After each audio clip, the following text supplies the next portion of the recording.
to Etherfields. Welcome to another round of Canje Plays. And this is a special one today. This is a special stream that I made to for my Patreon that to thank them for backing me and all the good stuff. And what we're basically going to play today is Etherfields, but it's not going to be full-on Etherfields in deep unusual stream. This is actually the intro scenario that comes with Etherfields, and I wanted to get this on the table and play it before I really got into it in the major streams. And I wanted to do it as a gift to my Patreons, say thank you so much, Patreons. Thank you for being so kind and wonderful, and believing in me and whatnot. Hey, Steven, how's it going? Good morning. All right. So this is going to be a fun day, and I think I need to shift this way. Yeah. This is going to be a fun day, and we're going to get into a lot of really cool stuff.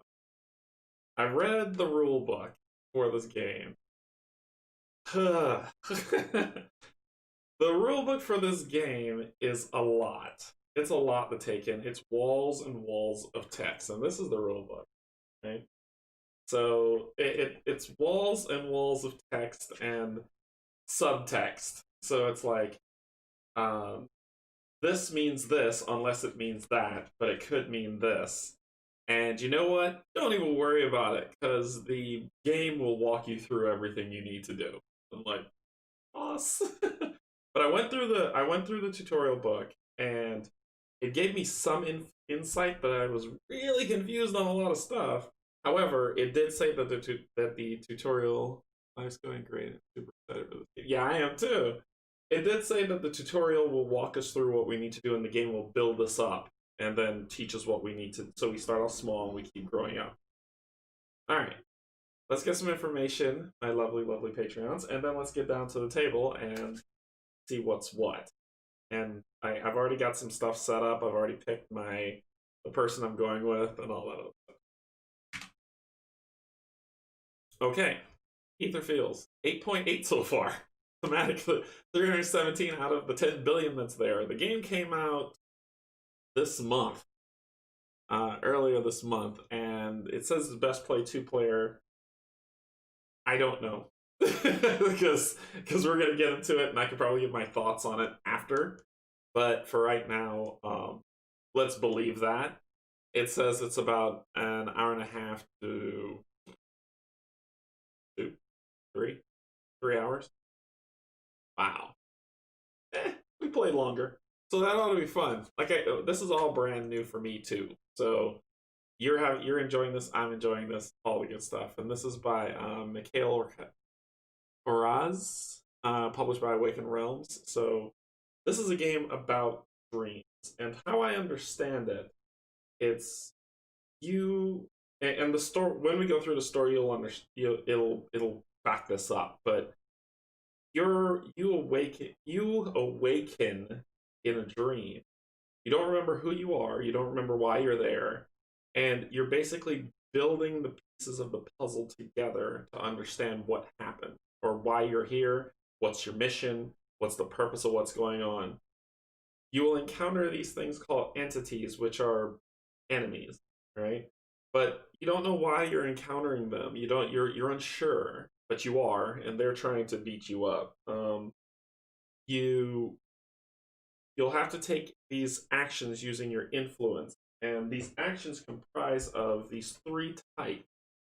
And the types are, like I said, I have the book with me here to refer to them because this is all fresh. But the types that you will encounter are awareness, cunning, and wrath. So awareness is mostly related to conversation, observation, understanding, and technology. Cunning is mostly related to movement, cleverness, avoidance, acting, and deception. And wrath is mostly related to physical effort, fight, tenacity, or argument. So all these things are kind of like, how I read it, as your personality type of pushing itself through the dream. I like that a lot. So yeah, I've talked enough. You've all been like, we've waited long enough, can't you? Shut up and show us the neoprene mat. And I'm going to do that now because I'm excited for my neoprene mat. All right, so let's get out to it. Neoprene mat. So this neoprene mat isn't it isn't big. It doesn't take up a lot of the table. I think what I'm going to do when I get into the first dream after the tutorial is I'm probably going to take this, shift it over, because on this side behind my big old body is the fate deck and the flaw deck, and I want all that into view. And how this map plays, because everything's kind of on its side, I'm going to be rotating things this way to build out the picture. But how this map plays is usually like you turn it this way, but my table is super tiny, so we deal with it how it is. This is the dreamscape. This is the dream section. This is storage. This is where like your objective card goes. This is the slumber deck, which the tutorial doesn't have us do yet. This is the turn deck. This is the thing that's different. Hey Brian, how's it going?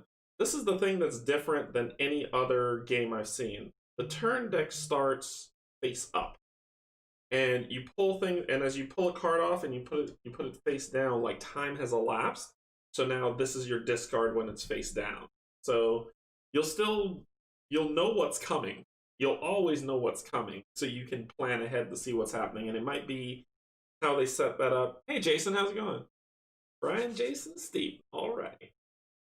And how it's set is as you always know what's coming, and then you just flip it down and keep going. And the turn order goes basically that we get to go, then if there's an entity, they get to go. The dreamscape phase. Also, this is the dreamscape that we're going to be building up. And these cards are pretty damn cool. So we have our influence deck, which is over here, which is what these are, that has stuff that we can give to it and different abilities, but the game slowly introduces us to that stuff. So I would probably say we're starting off small, which is what it says. This is the game, this is the clock. This is the dream clock. And it starts for single player, which is what I'm going to be playing today. It starts off at 5 hours. I could spend time to move or to draw a card. That's all I could do. So each turn is I spend cards, like it's a set of rounds. And so I spend cards until I can't spend cards anymore. And then the round ends. Then it goes into the next round and the next round and the next round. This is agnostic of that. What this does is if it's like, okay, I've moved, but I need to move again, I can spend an hour to move, basically, if I want to. This is the item set, so you can only have 3 active items at a time. And if you don't have, and if you, let's say I have 5 items, you don't throw away the other 2. You place the 3 here, and then you put the other 2 in storage. And these are active until they're not, and then you can pull stuff out of storage to put it on here for the item decks. I haven't gotten fully into the dream itself, because this is another thing that kind of builds out the story of what's going on, while this is the dreamscape of the dreams that you're in, for what I've gotten.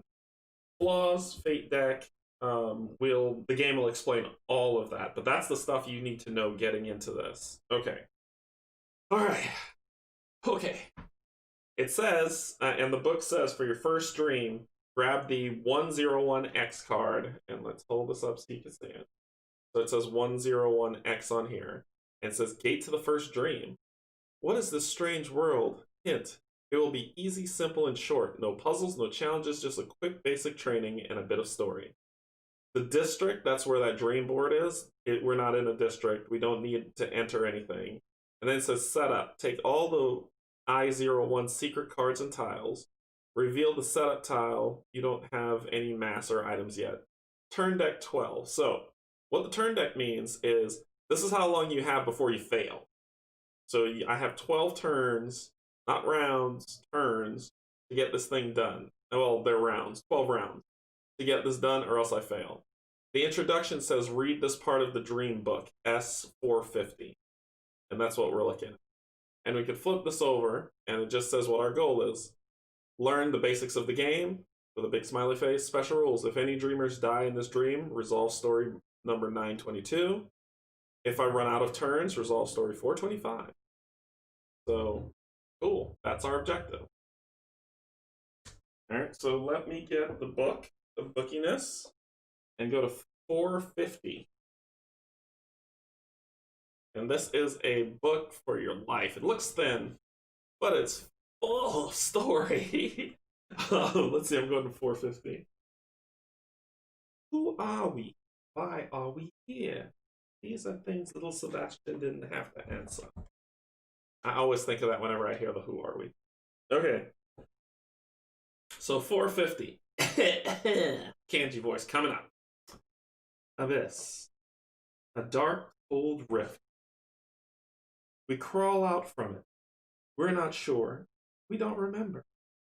Where are we? We know that a moment ago. Now all is gone. Our mission is to go where? Maybe here. Wherever we are. And more importantly, who are we? Something went wrong. Or rather, terrible. The memory disappears like smoke blown away by a gale. Like a vision of a dream just after waking up. We have equipment with us, but from what?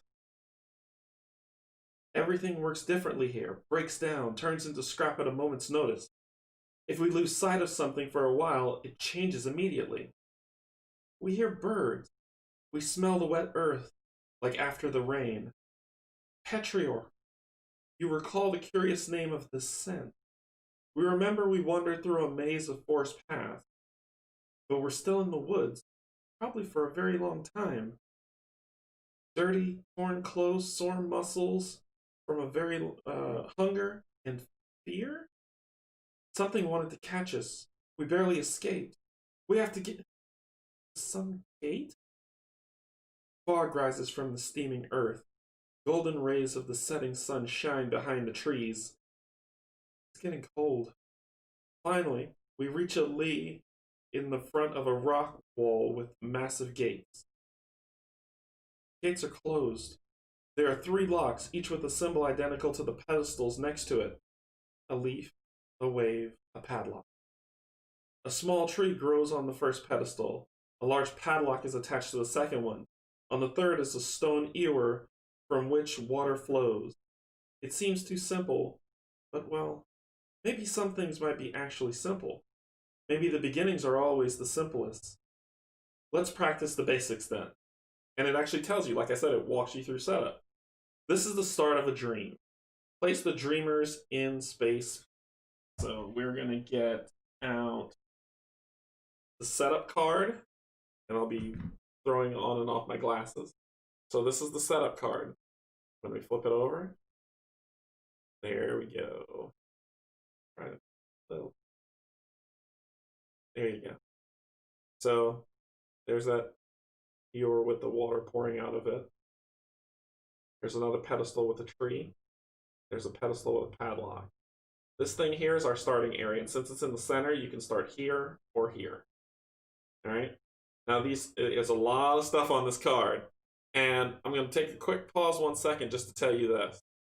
Everything on this card has a purpose, right? If there are words, if there are half words, if there are things that are scrawled in a weird way, it's all subtext because it's all like dreaming, but it has to do with an overall theme. So what you want to do is you want to say like, hurry, hurry, something wicked this way come, right here.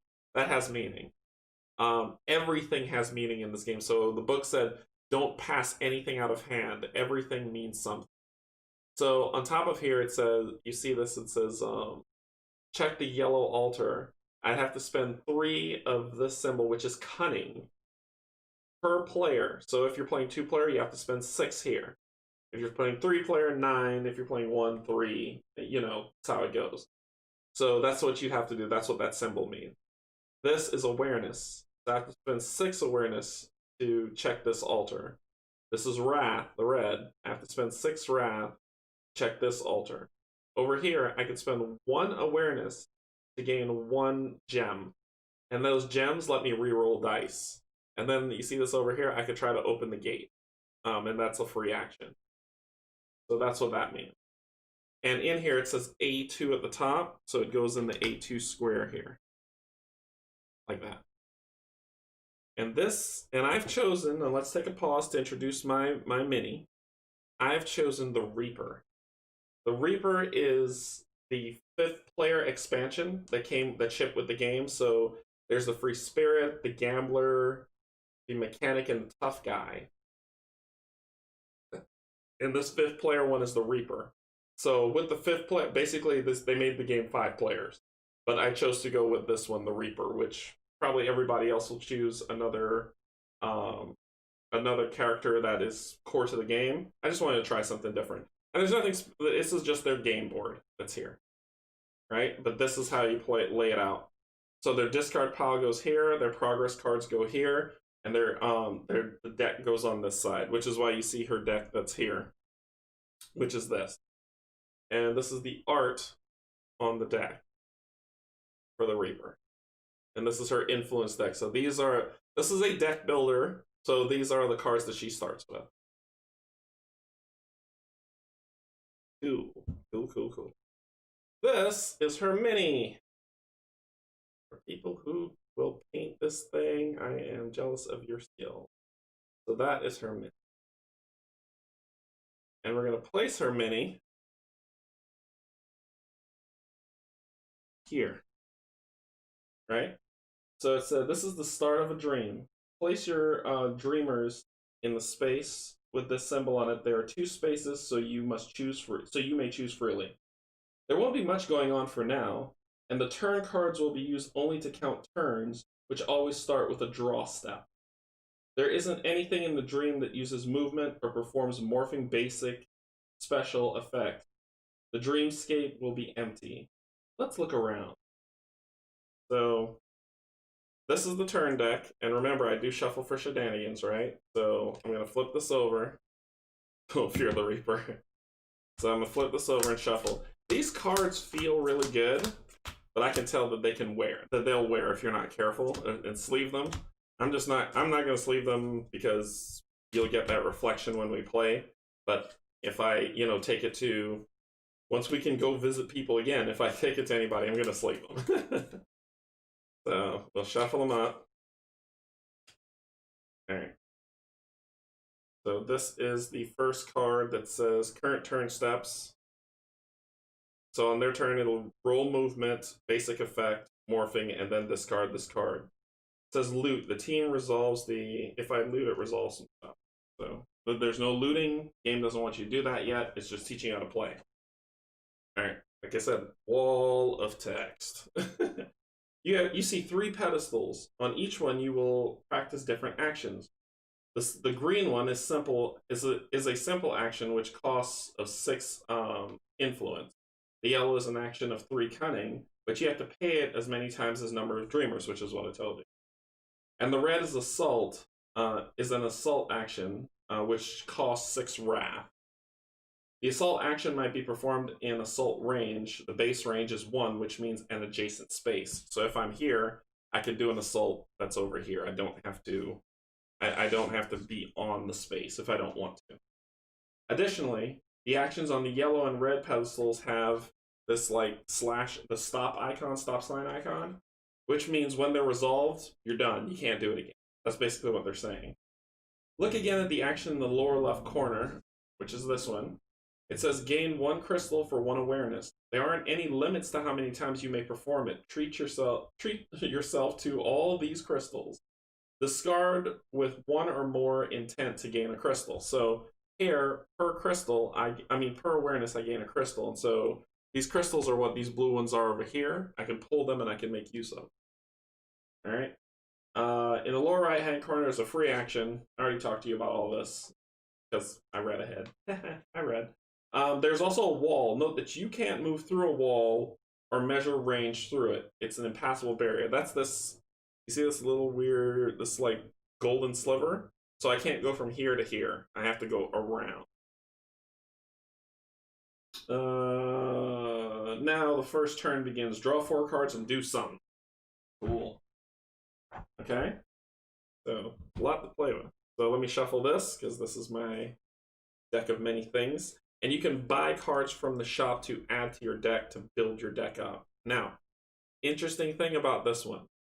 When you play this game, the dream works to try to either help or hurt you. And what ends up happening is that you can seal cards. Seal cards isn't cool, because seal cards means I take these cards off my deck, and they are gone, bye-bye, so long, see you later, never gonna see you again. Never gonna get it, never gonna get it. Alright, so these are all the cards that I have, and let's walk through, I'll walk through a card which has everything on it so you can see. Gotta have one. Yep, I do have one. Okay. So, this is one of the cards. Beautiful artwork. You see over here? Awareness, cunning, wrath. So this is the count of what they want me to spend to be able to do the actions on that card, if that makes sense. There are other cards that have stuff like this, which is Born from Pain, which is a progress card, which they haven't gotten into, so nothing to worry about just yet. And basically it says place this card for 4 awareness as progress, but I can spend it for 2 without losing that. But it also has bottom abilities. When you suffer any stress, which is the red, which is damage, gain 1 crystal for each stress suffered. And there's all these other symbols on here that the game will teach us how to use. So, without further ado, I'm going to shuffle these up.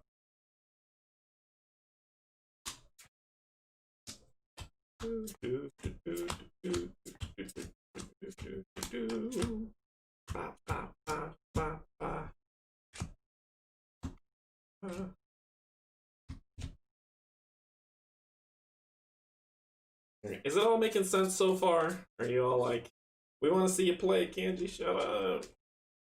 Because it's all making sense? Alright, so even the draw phases are weird to me in this. Like it's a lucid dream. It's just really, really interesting. Alright. Okay, so cool. Alright. So we're gonna draw 4 cards. 1, 2, 3, 4. And this is our starting hand.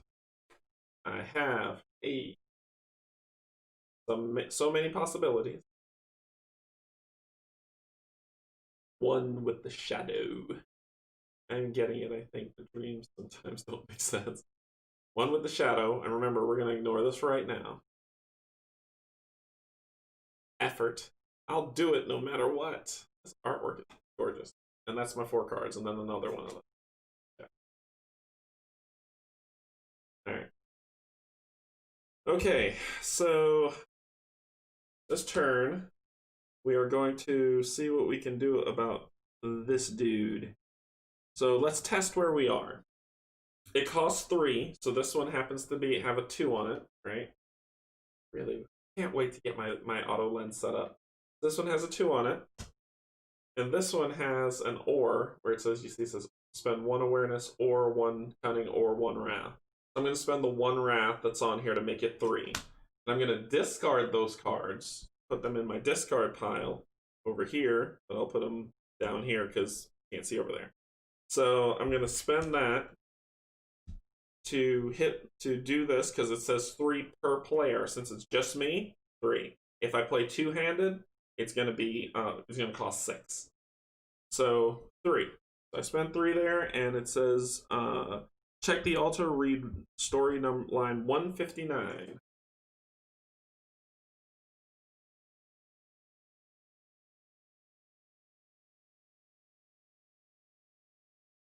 Just to make sure, did you multiply the cost by the number of dreamers? Yes, I did. See how it's like teaching you? This is a good thing. Means that the cost must be paid as many times as the number of dreamers to perform this action. Just making sure, as those are your beginning.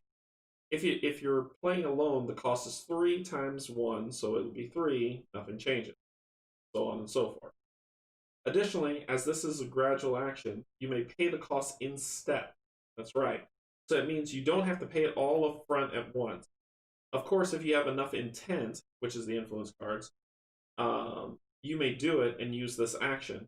But if you don't have that much, let's say you can pay 1, you can put 1 down. I'll put down a token to say that I started paying on it, and then we just build up as we go per round. So you don't have to pay it all at once. Okay, if you didn't make any mistakes and paid the right cost, place and I forgot the verbiage. place a, what color is it? Blue. This is a universal marker. Place a universal marker on it. So the universal markers are the water tokens. That's what I call them. These are the water tokens from this war of mine. So they look just like that. There's a whole bunch of them. So I place one of these on here saying I did it. I did that. So it says, after using this action, discard all the progress that you've been doing on it.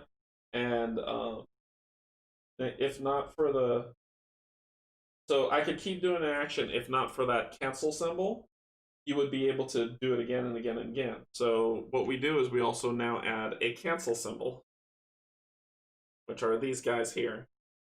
And basically when we put those on there, it just kind of says, okay, we did this action, it's done, it's gone, I can't do it again. So, over, fini. The icon before the cost means that you have to mark it with that token after using it for the first time. When there's a stop symbol icon on the action, you can't use it anymore until the end of the dream. So that's the end of that one. So as you can see, it is walking us through, and I'll put that on there to kind of magnify it a little. It's walking us through. Gosh, what? I'm taking all over. Okay. So that was my action that I performed. Now I'm going to spend this effort with this one symbol for movement to move here. So when you spend cunning, you can move the amount that the cunning gives you. So if it says 2, you can move 2 spaces. If it says 1, you move 1 space, yada, yada, yada. So discard that. And I have 1 card in my hand. That ends my turn. After which, the dreamscape phase comes in. Entities and dream events start. No entities or dream events happening. Discard the current turn card. So I take this one, flip it down. And then we go into the draw phase. So, if I have 2 or fewer cards, I draw 4. 3 or more, draw 4 up to your hand size limit. And your hand size limit is 6. So I'm going to draw 4 cards now. 1, 2, 3, 4, because I only have 1 card in hand. And I tried to convince my dad to buy this game for me as a Christmas present. When you buy it yourself. No Christmas gift for you.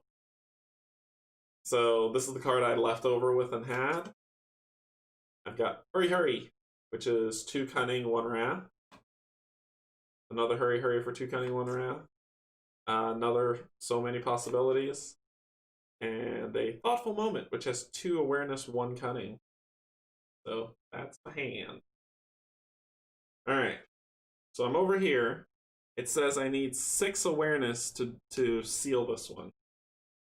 And I've got 2, 4. Alright. Here's the interesting bit about this. Normal people who play this game will say something like, hey, I know what I can do. I can tempt fate to see if I can make it work.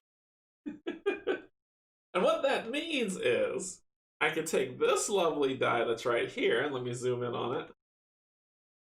I can take this lovely die that's right here, and I can roll it.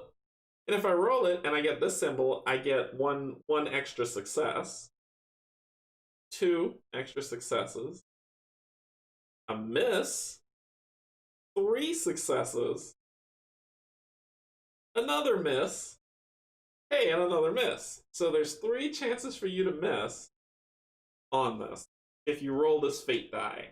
And if I were to roll this and I pay 2, 4, and I roll this and I get a 2, that means I have the 6 and I complete it. If I roll a 1, that means I don't have enough, didn't work. If I roll an X, discard cards, blah, I failed completely. If I roll a minus, the same thing. Normal people. The average, wonderful, beautiful human being. I'll expect all this in this campaign. Will roll this die and get a 3 or a 2 and just be like, oh, sweet, I passed this. and I'm pretty sure every other playthrough that's coming or has come before, they'll roll it and they will be successful in what they want to do. I am not that fortunate, so I will probably miss. So instead of doing that madness, I'm going to commit these 4 as progress on this thing. So I'll say, okay, I'll grab this awareness token, which is probably blurry for you. There it is, this awareness token. And yeah, there's an ambulance going by. I hope everybody's okay. Alright. I live next to a hospital, so you're going to hear an ambulance a lot. So, I take one of these progress and I put it down saying that I spent 4. I spent 4. These 4 go to my discard. That's progress on there. That's all I'm really going to do for this turn. Now remember, I have 12, and what that means is there are 12 cards in this deck. So when this runs out, there'll be some dreams where it says, you know, you have 7 turn deck. I would just take 7 cards out, and that's it. Once I run out of those, I'm done. But there are 12, so I could play a little bit of leeway on this. All right. So I put progress on here. Can't really do much else. I'm not moving because that's pointless. So then we go to the dreamscape phase. So entity and dream events steps will happen. So if an entity can move and attack me, it would, but there's none. Discard this guy. Then the draw phase. I have two or fewer cards, so I draw 4, which is my hand size limit of 6. 1, 2, 3, 4. And what happens if you have your hand size limit and it tells you to draw? You just don't draw. You don't trash it. You just don't draw. Okay, so what did I get for my troubles? I get hesitation, which is 1 wrath, 1 cunning. Once again. Now this ability here says that I can seal this card to gain some stuff, but I'm not ready to seal that card. You can unseal cards, but it's uniform. This one's 2. And then the Shining. This is 1. And then another one of these. Okay.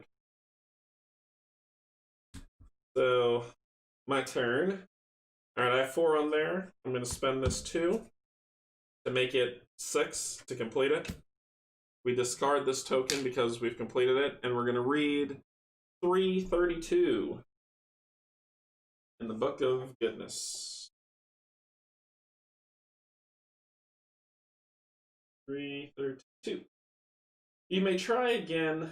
You may try to gain. I keep forgetting the name of that because it's not universal markers. You may try to gain 1 universal marker here. It's required to open the gate, and you learn how to use the luck die and how to influence its result, which is what I was taught. This is the luck die, remember, and which is what I was telling you about. And it goes in to tell you what happened. So it says if I roll an X or a minus, nothing. Nothing? Does it mean that you paid for the action but you didn't gain anything? Unfortunately, that's how it is. But if you have any crystals, you can use a crystal to re-roll that die, which I didn't say, but I think I did. And you may do it as many times as you want as long as you have crystals. If you don't have any, too bad. And it actually says too bad. It's better to gain some crystals before coming back here to use check the green altar. Alright, and then it tells you what the pips are. It works. So I will place 1 thing here saying that it was completed.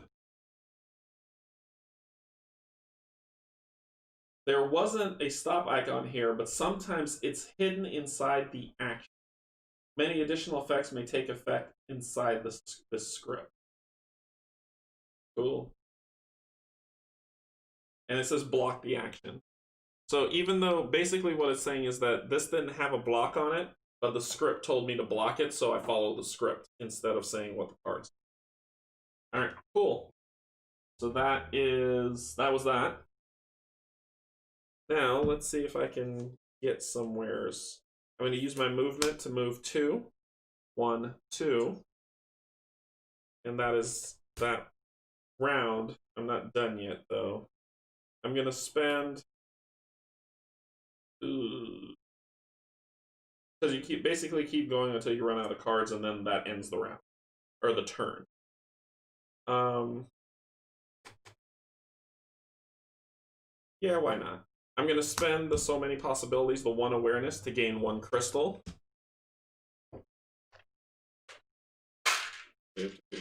So I have a crystal.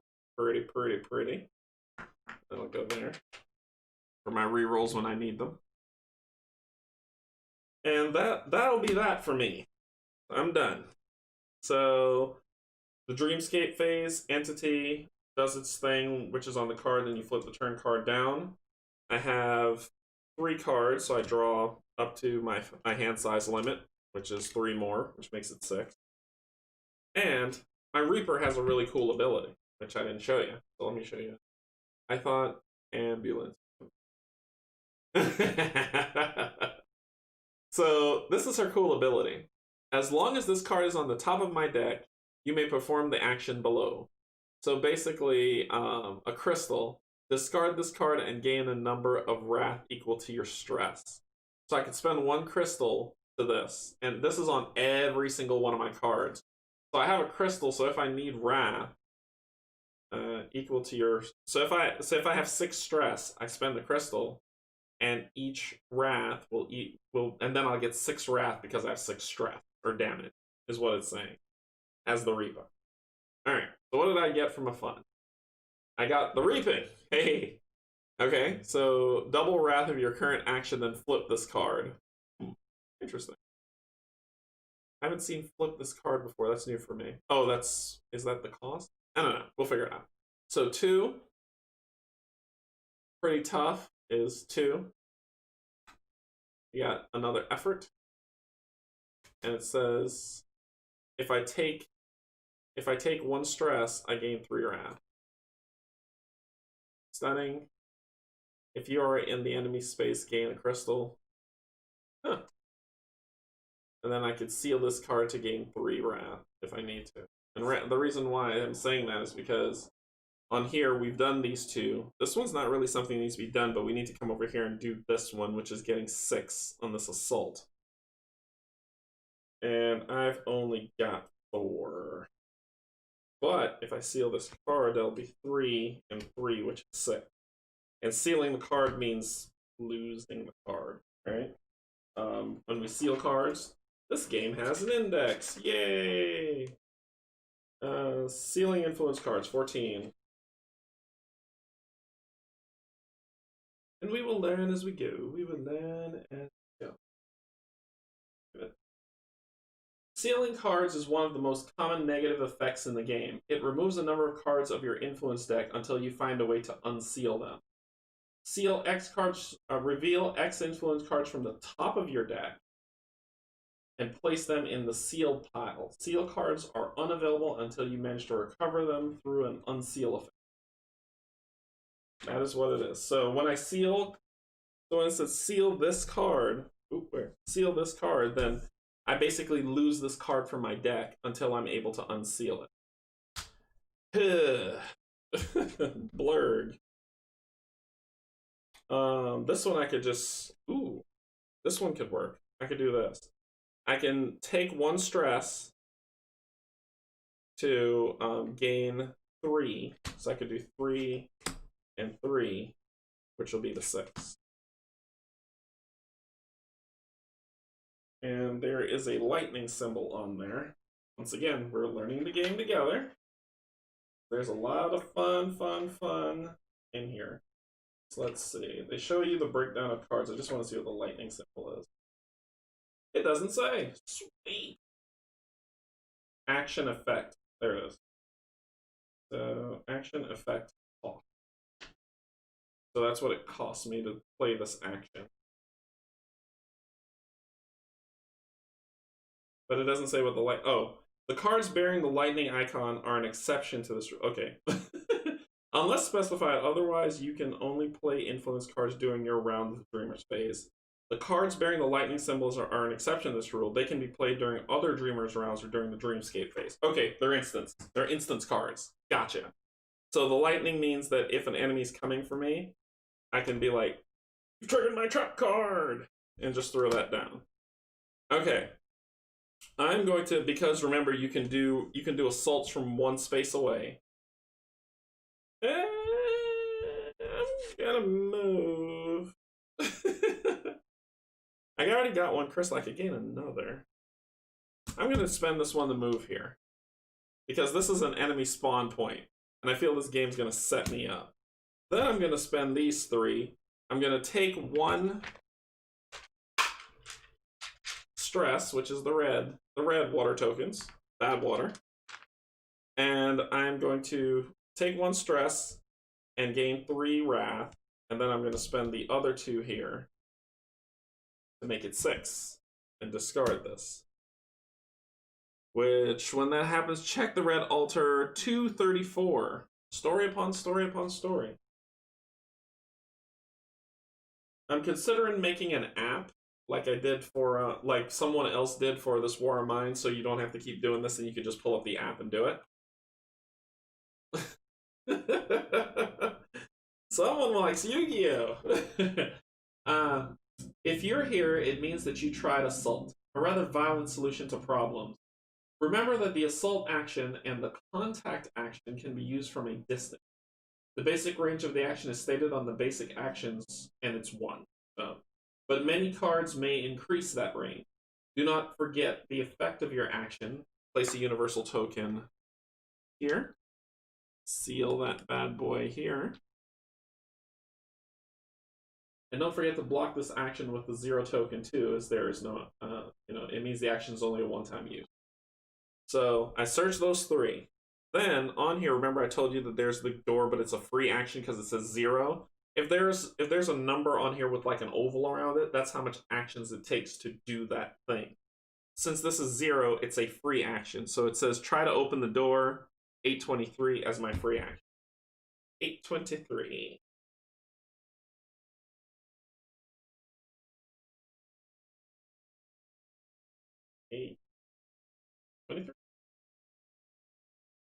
Check how many universal tokens that are on the Dreamscape tile.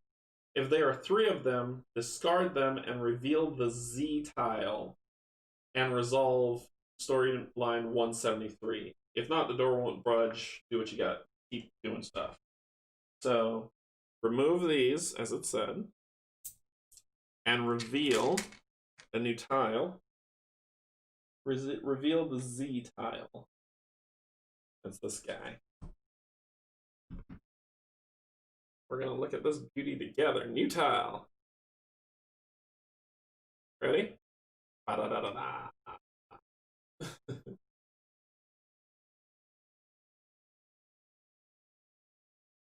There's no entity in range. It's some kind of game? Hey, look, it's the Etherfields board game. Interiors. I mean, I'm holding this card up here for a while because I'm checking every single card for subtext because they said nothing is printed by accident on these cards. And there's a lot going on. So remember I was telling you walls you can't go through? That's these right here. This gold brambles that you see. Those are walls you can't go through. So it's a place on, and it goes on, if you can see, A3. So this thing costs 1 awareness to do open or close the door. So this is the door. Some lever. Wrong lever! Enter the secret tunnel. Open or close the door for 10 awareness. If there is no entity in range 1, you may spend 2 awareness to read more story. Okay, and this goes on A3, so it's going right here. So as you can see, just like Seventh Continent, we're building a picture of the world. And probably blurry. Oh, blurry. There you go. So we're building a picture of the world. Okay, and we're resolving story number 173.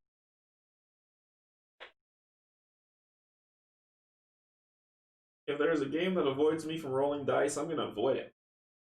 The gate is open. What hides inside? Do you see the moon symbol center icon at the center? It means that the whole tile, all 4 spaces, is symbols upon symbols upon symbols. Like I said, if I make this, I'm going to make it so it's a terrain tile. I'm going to put a symbol map on this. This is insane. Let's find what that symbol means. Somewhere in this book. Terrain. terrain. Terrain symbol 16. Have an index. I'm just not used to having one. Okay. Terrain symbols don't have any effect unless another card or rule directly addresses them.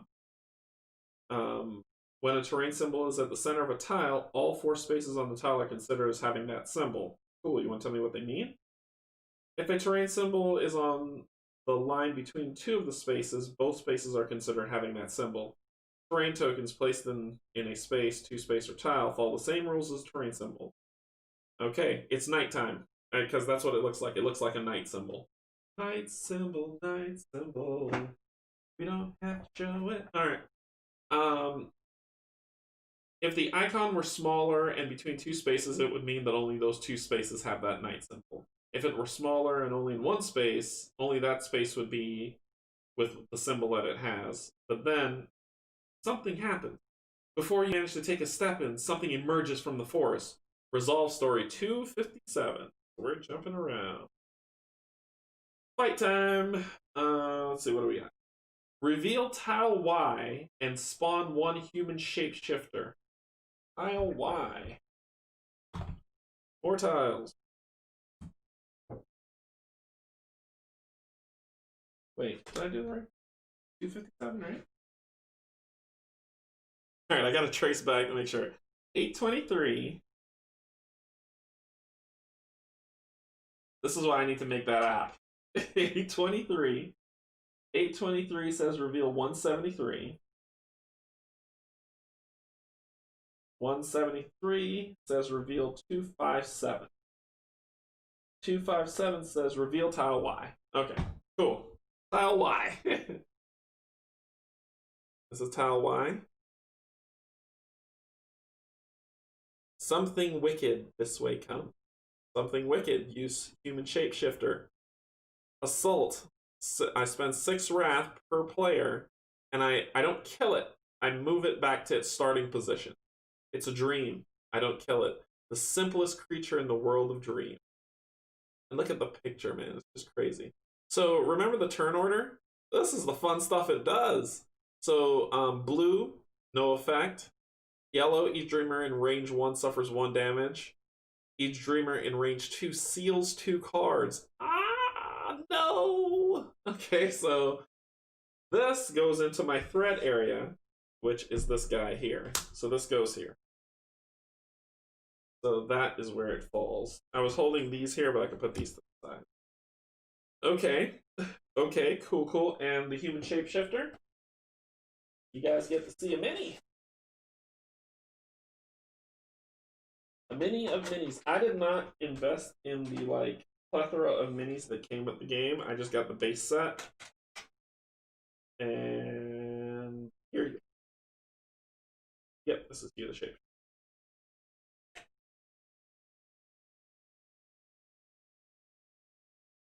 Man, these things are creepy. Whoever's going to paint these are going to love them. He's going to love them. So, here we go. The shapeshifter.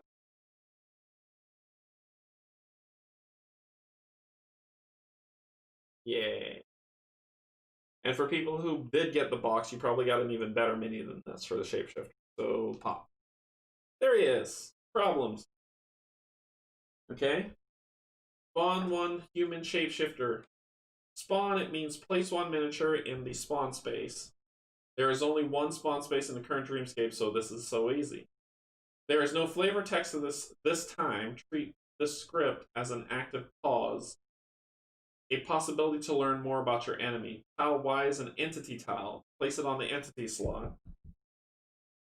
Something wicked has a movement value of 4. It's important when you resolve the movement step to roll this lovely die, and I'll talk to you about it in a second, but that's what they go into. And actually, we can talk about it now. It's important when you resolve the movement step, a yellow die icon on the current turn card, and roll the entity movement die. If the result is 1, entity moves 1 space, ignoring its movement value. If it is the fast track, it moves by its move value. So basically, if I roll this die and I get a 1, then it's just going to move 1 space. If I get the fast track or the multiple move, it's going to move its full 4 to get to me.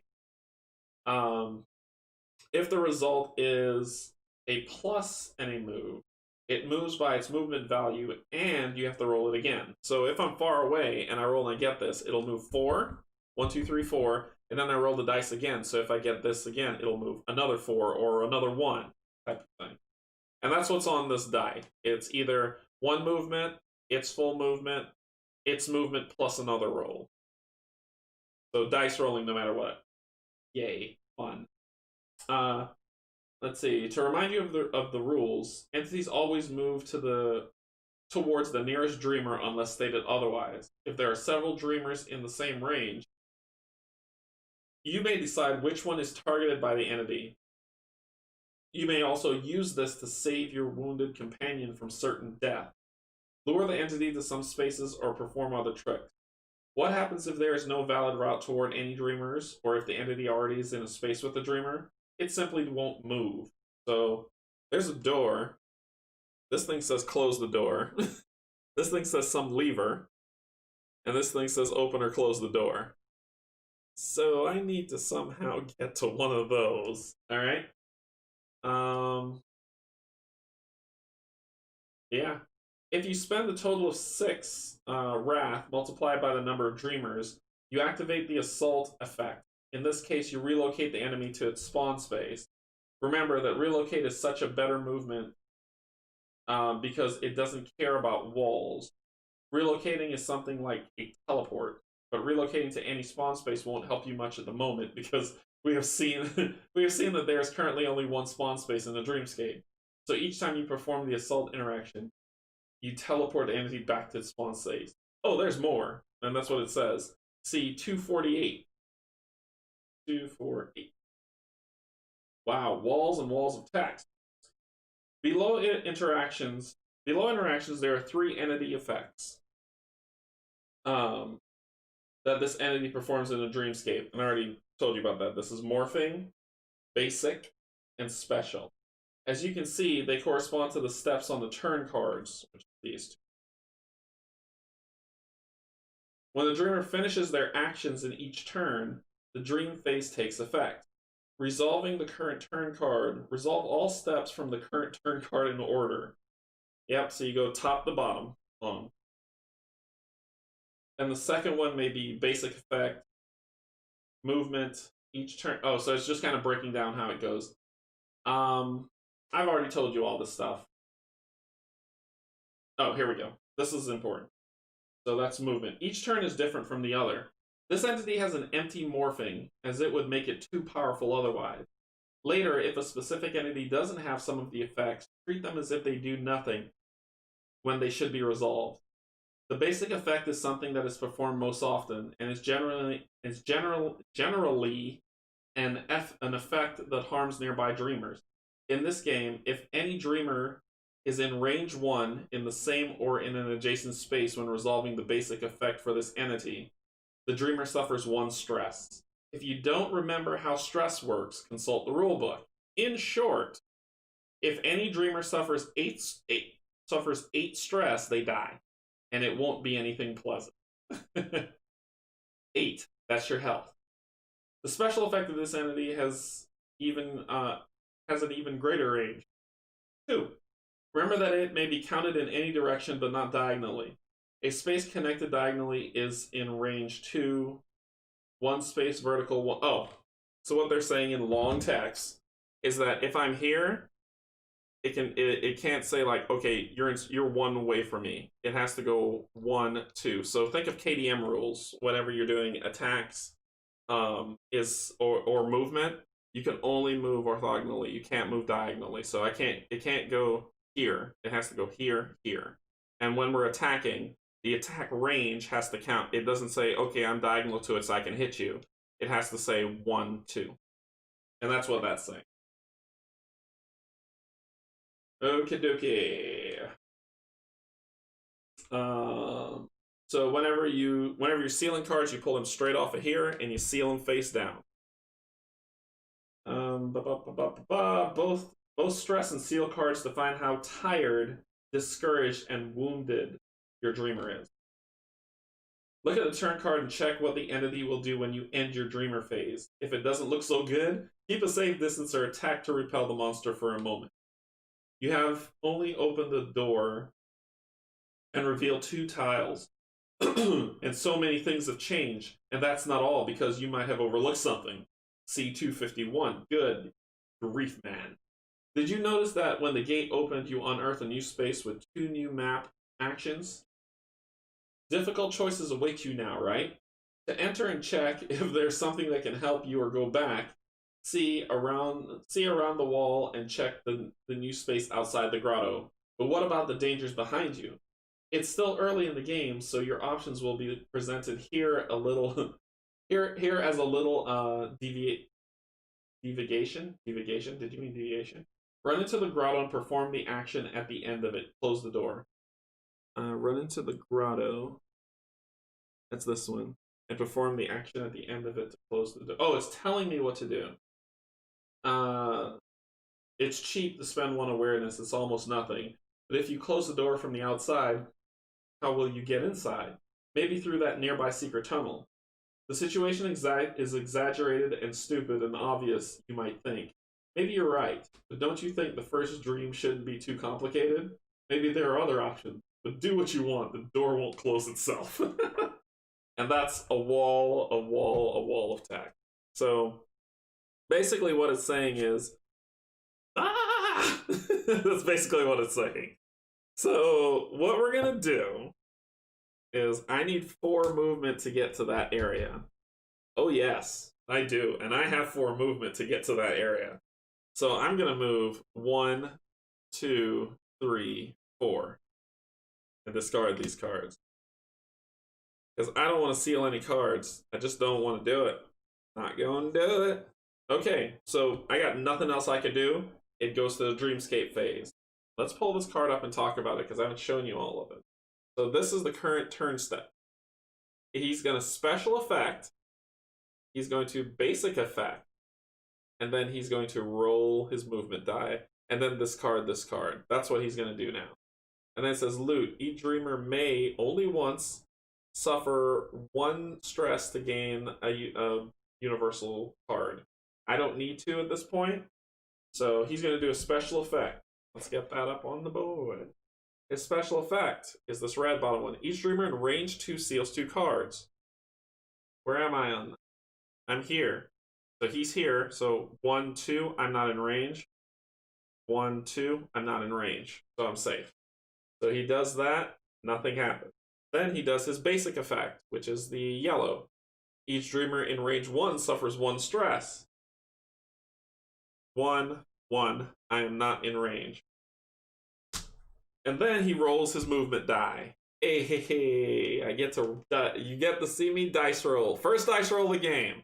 First dice roll. 1 space, my friends. 1 space. So he's just going to move 1 towards me, so he'll move here. And then, and discard this card, so then I flip this card down to the next round. I draw 4 because I have 2 or fewer. 1, 2, 3, 4. Please work for me. Okay, you work for me. Thank you. Thank you. I might be able to get out of this alive. I have final argument, and finally this. Gain 3 stress for each. Gain 3 wrath for each of your stress. So that's a good card to have. I got optimization. Discard this card when resolving the delta phase, and that's a whole and another thing. That's a whole thing. Alright. Place this card for 6 awareness and 1 stress, or play for 2 for progress.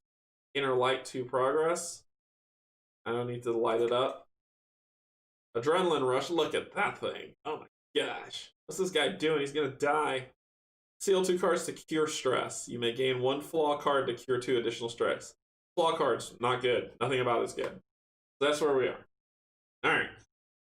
So, first thing I'm going to do is I'm going to open or close the door by using 1 awareness. I don't have 1 awareness. I don't have one that says 1, but I have 1 here that says 2. And if I spend this 2, it's basically overspending, right? I spend it and I can't say, okay, well, I'm gonna save that other awareness for something else. It's gone. But I'm gonna do that. So I'm gonna spend that, close the door, and read 83. I like this game so far. I really do. 83. You may close the door. Place a cancel token on the open closed door slot. Closed doors are treated as a solid wall in this dream. If you close the door, neither entity nor dreamer may move through this wall. You don't have to remember this as a new rule for the whole game. It's an example of a special rule which applies only in this dream. Treat it as an additional special rule for this dream only. And if you want, you may open the door if it were closed by basically doing that again, discard the minus token. You may open and close the doors as many times as you want, but you have to pay the additional cost each time. Cool. So as you can see, it's walking you through the game setup. I'd invest. I bought one major Yu-Gi-Oh deck, and then I was like, I like the show better. Alright, so then I'm going to spend this move at this one move, Cunning, to activate this guy, which it says enter the secret tunnel for 179. 79. 170. Well, this secret tunnel seems to be secret. Well, this secret tunnel seems to be a secret tunnel. It appears it wasn't so secret after all. You may relocate your dreamer to any space of the A3 tile. Relocate isn't a standard move, but something similar to teleportation. Go on. Ignore walls and place your dreamer in any space of the interior.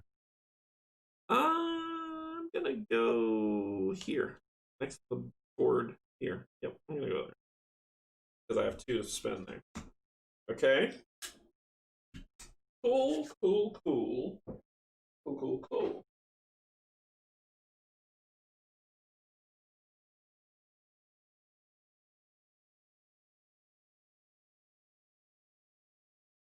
Okay. I'm done. So I'm gonna flip this down because he doesn't see me anymore. So when they can't get to you in any way, they stop. They don't keep moving. They don't say, okay, well, I'm move close to the door and wait for you and punch you in the face. They just stop. Sorry, pardon. Okay. So he stops. We go to the next round. If there is no entity in range 1, you may do. Oh, I gotta draw. Okay. I have to draw up. I have 2 cards. I have to draw 4. I've got 3. What happens is I draw those 3. I then take this deck, and you'll be like, you just reshuffle it. I reshuffle it. Which, let me reshuffle it fun way because it's not just that. There's penalties for reshuffling.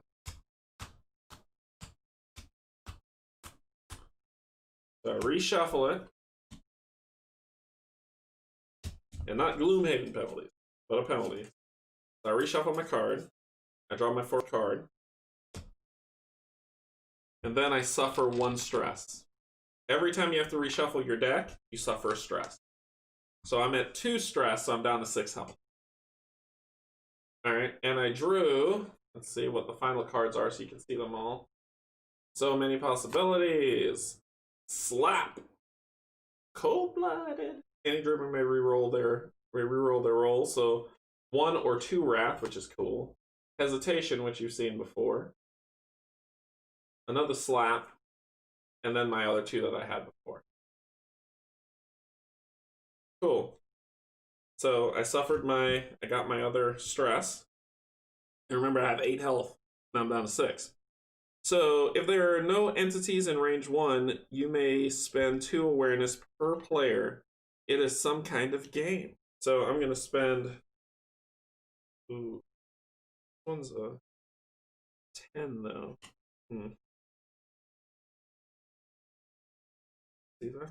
So this is 2, 4, 6, just in case. Yeah, I'm gonna do it. I'll spend the 2. And I'm gonna read 326. 326. Just to make sure, did you meet the conditions stated above the action? There can't be any entity in range 1 from the space with this action to use it. Not that we suspect something, we just want to make sure. Remember that you can't measure range through a wall, and if everything is alright, let's continue. We feel like small children when looking at the table. We can barely see the tabletop, and there is a pencil the size of an arm lying on a pile of crumbling papers. Behind the pile, we spot something that is probably a game. What else could it be, with all those dice, notes, and tables? It must be old, as it's covered with a sticky and fluffy blanket of cobwebs and dust. Are we starting a game right now? Something was chasing us. We were running. No, we were here, playing for a long time, sitting in a cozy room slightly bent over the table. The game is so immersive, we have almost forgotten it was just a game.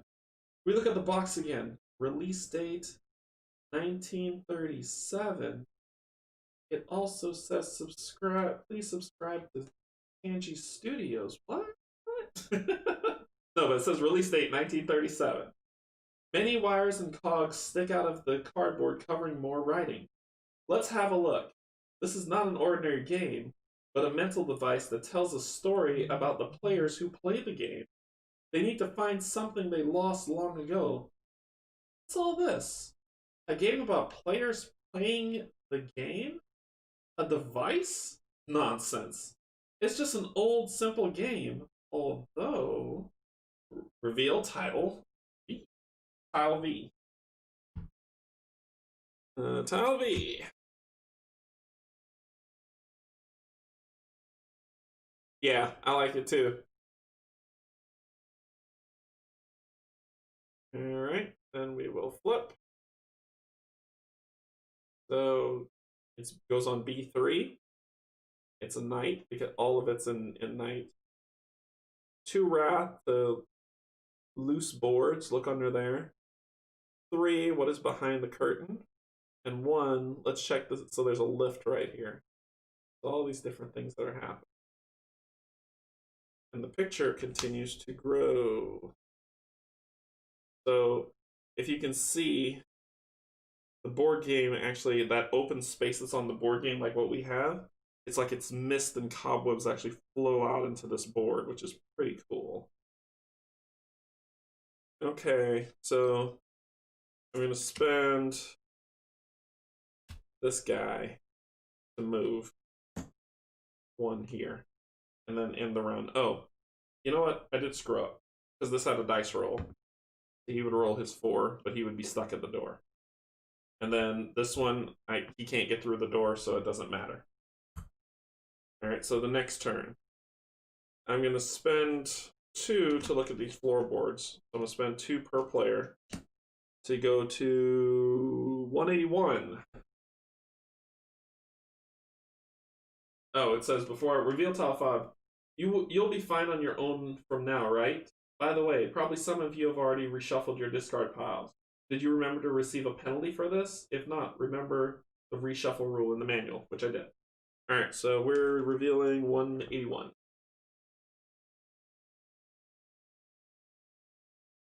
A loose plank, a universal symbol of hidden treasure. We can't ignore it. A moment of struggling and we rip it off. Underneath, inside a small hole rests an old chest. Its lid is ajar. How can a lid be ajar?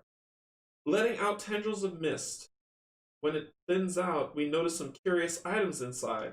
Take 5 starting item cards. Hey, we get some new stuff. We get some new stuff. So, I gotta pull this box up. This box is heavy. Okay, starting item card. Starting items. There. Okay. 5 cards, starting item cards. 91. You've just earned your first items. There are quite a few, but you'll need them. And if you don't remember how items work, check the rule set book to refresh the rules. We'll talk about that. You have only 3 item slots, which is what I told you, which are here. For active items, Use them to place the items you think will be most useful in the upcoming situation. All dreamers may use active items whenever they want. Perform their actions, effects, or discard them to storage to use them as intent to pay for something else. Okay, so it says perform their actions or effects, or discard them to the storage. Use them at, based on what the card says. Okay, you have to place you have to place the 2 redundant items in storage. They are still yours, but currently unavailable, at least until you perform a restore item effect in some way. After you pick your active items, move on. There is no reason to stand over the empty chest. All right. Cool. Now let's take a look at our starting items. We have the Book of Birds. Each of us was a bird once. Really? So each dreamer may place 1 progress card from their hand for free. Discard this item after use. That's a discard. Spring perfumes, unusual, mesmerizing fragrance. Oops, trying to get it. During a contact action, you may discard this item to gain 6 awareness. And you see the numbers at the top that we can use those. Little helpers. Reroll any die roll once per roll, or discard this item to restore 1 item. Ooh. Strategic plan. Let's talk before we go in. Ha! In slumbers only. See where it could be used in slumbers. We're in a dream, we're not in slumber. Each dreamer may move up to 6 spaces, discard this item after use. And it's 4 and 4. Journal. Each dreamer may seal 1 card to unflip all their cards or to reshuffle their deck without penalties. And those are our 5. I think the reshuffle keep cards. Yeah. So I want the 6-shotter. Where's that guy? 4. I want the 4. This is another 4 is 8 because that's 10. That's important. So I could spend these items. This costs 1 awareness to spend it. This is free.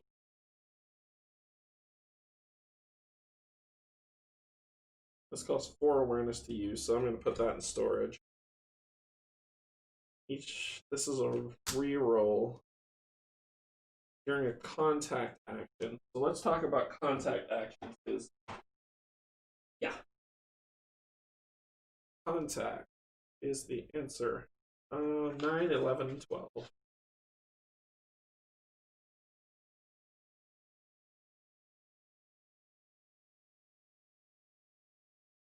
Interactions are actions you can perform with or against the entity. If you're within the required range from the entity, you can perform that action. Oh, these are contact actions. I get it. Yeah, he doesn't have any. That's why I'm like, I don't know what that is. So this won't help me. These 2 can, because that's 8, and I just need 2. I'm gonna definitely use these. Yeah, I'm gonna definitely use these 2.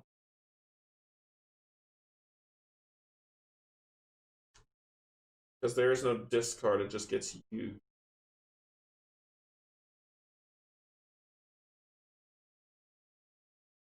Probably might just use 1 of these for 4, 5, 6. I can live with that. It'll be these 3. I'm gonna do little helpers for 4. Spring perfume.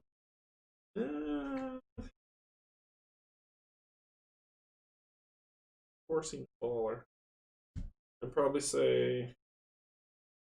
I know I'm doing little helpers. That's going here. And I know I'm doing and I know I'm doing Book of Birds, so that'll go here. Alright.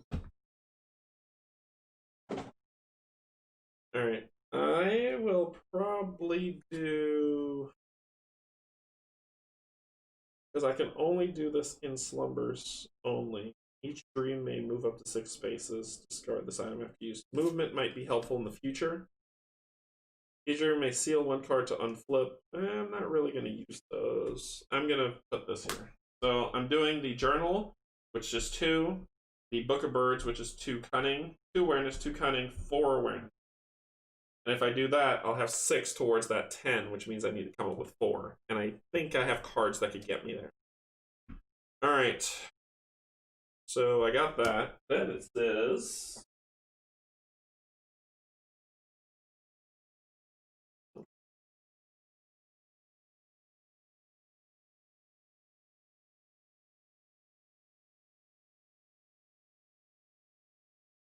Yep, that's it. After you pick your active items, move on. There is no reason to stand around over the empty chest. So I've got items. Start off with items. What is behind the curtain? So I moved at the end of my turn, so let me do that again. Let me do that again. Let me flip these over so I don't take these into my hand. I'll move 1 here. And I will, that's it. So he can't move through the door, so he's angry. Flip turn. Draw. I have 2 cards, draw 4. So full hand. I need to spend 3. Got 3 here to do. Man, but that wrath though. That's alright, then I can move.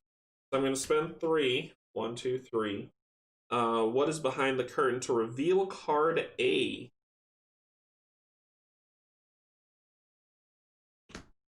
Card A. Because I didn't pull that out. That's why I have this weird look on my face. Reveal card A. Okay.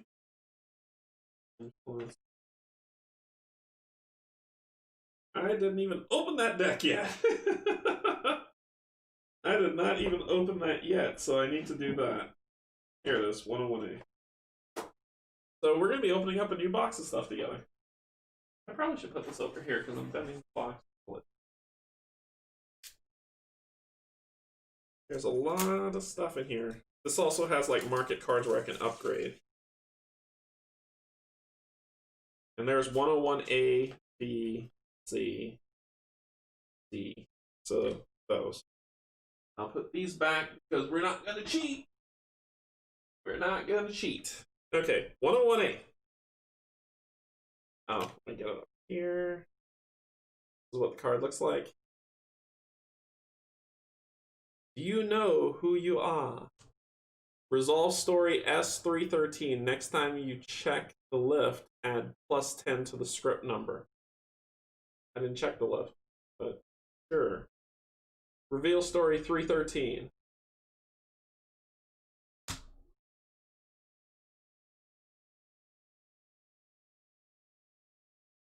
I'm definitely. This is madness. 313. You find a door hidden behind a curtain. Its hinges woefully creak as we open it. We are now inside a dressing room, probably in a theater, as there are many costumes and masks. Wait, masks?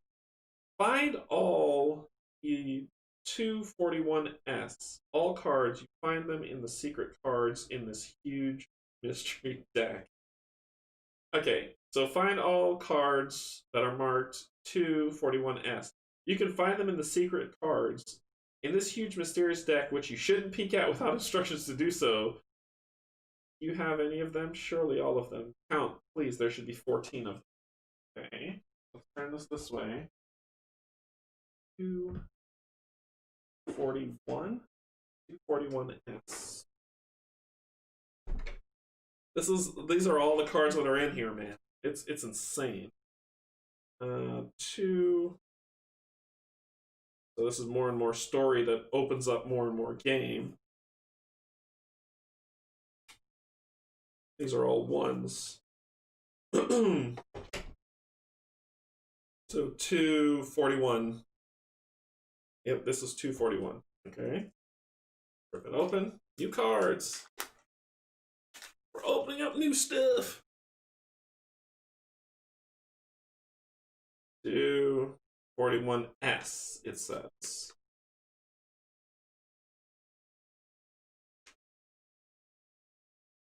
What? This game's gonna be so much fun. Oh, let's see.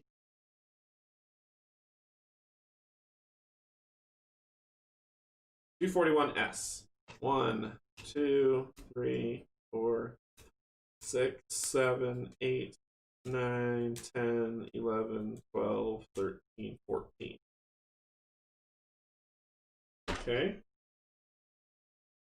Those are all the cards we have to unlock for people who are like, how many cards do you have to deal with? Okay, so we found them.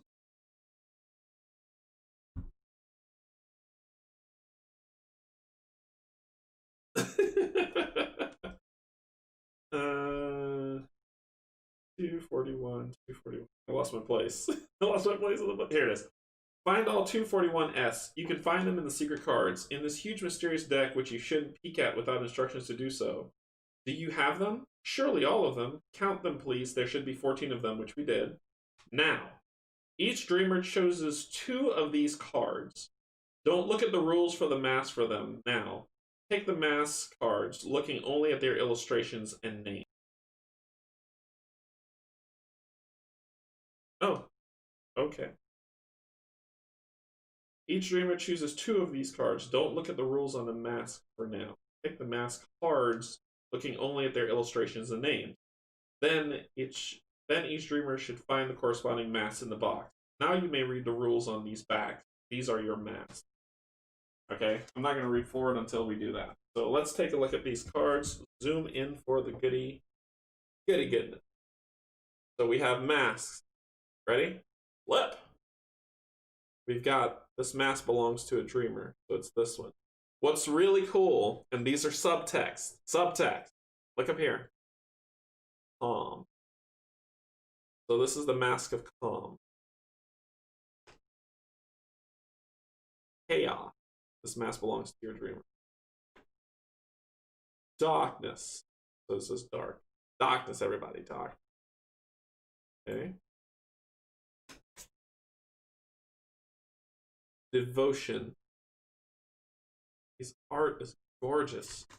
These cards are pretty sturdy. Pulse.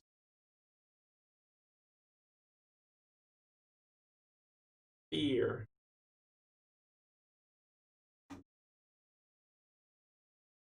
The ghost. Haste. Hate.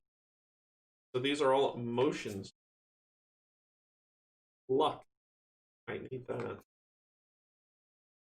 Pain. Tough. Wisdom.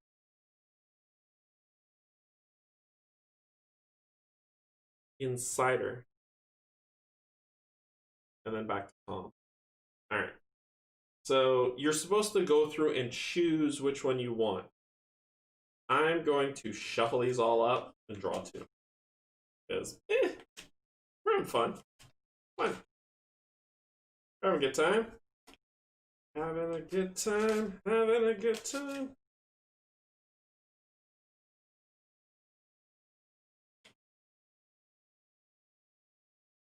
So, one. Let's shuffle these out. Rather proper like.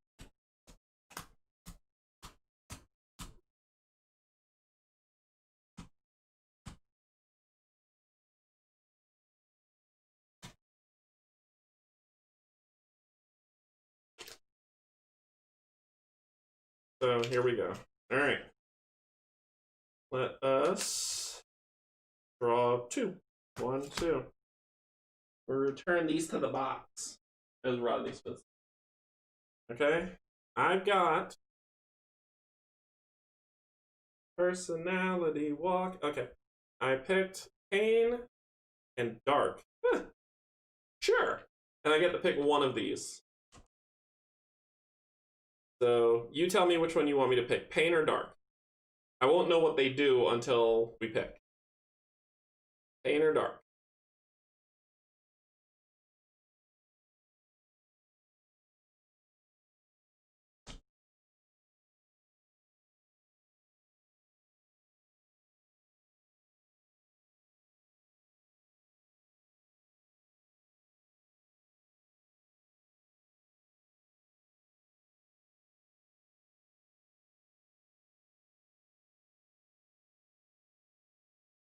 Pain?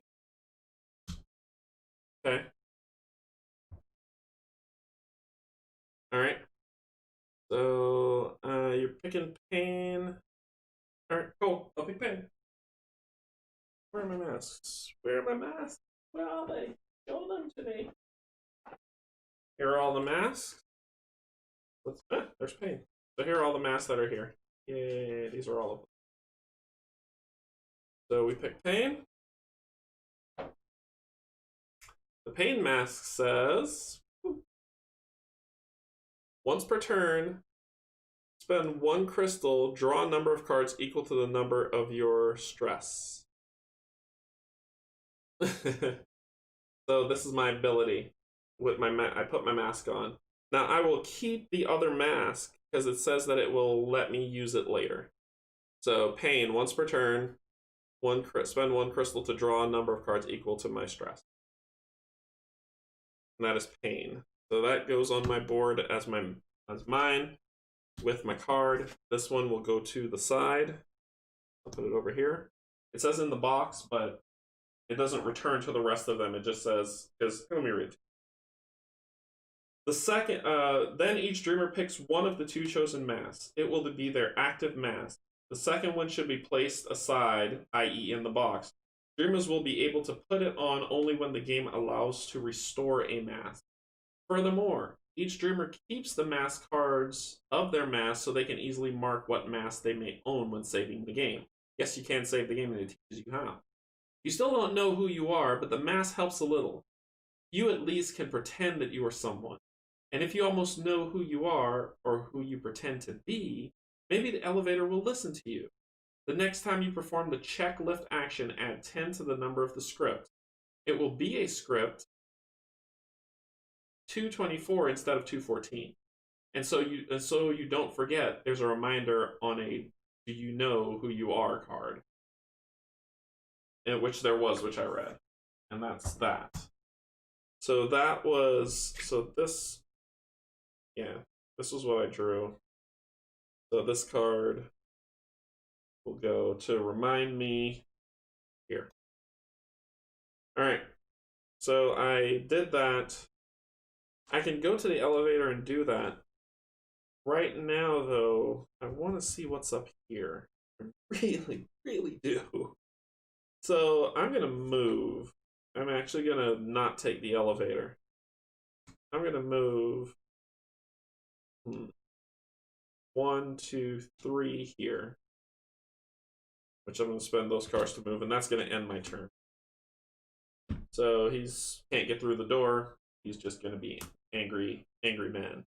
All right, I got 1 card, so I'm going to draw 4. 1, 2, 3, 4. And I need to spend 10. I think I've got it. Okay. So I'm going to spend, and I need to check the rules for this with item spending, because if I use the top action, do I discard it? Items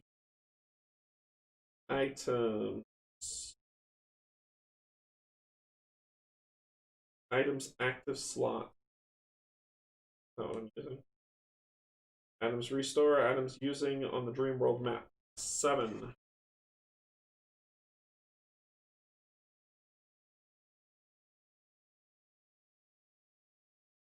So we'll all know what's going on when we play.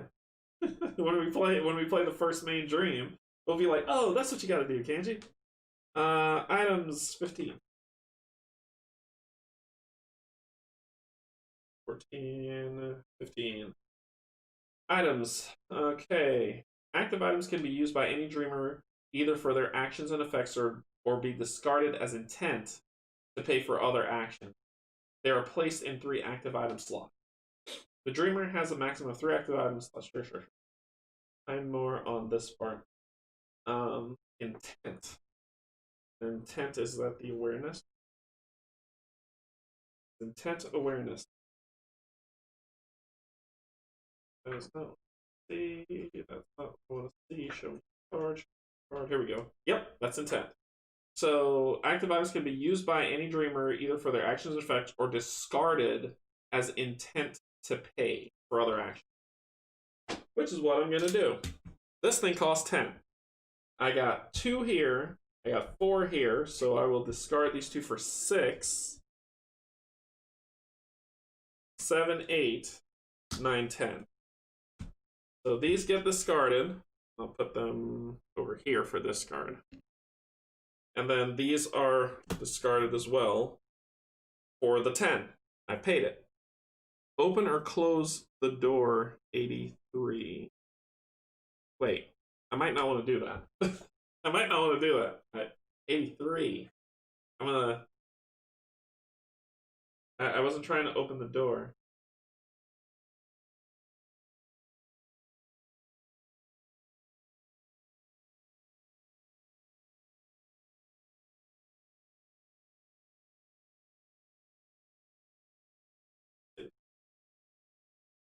Oh, nope, I didn't want to do that.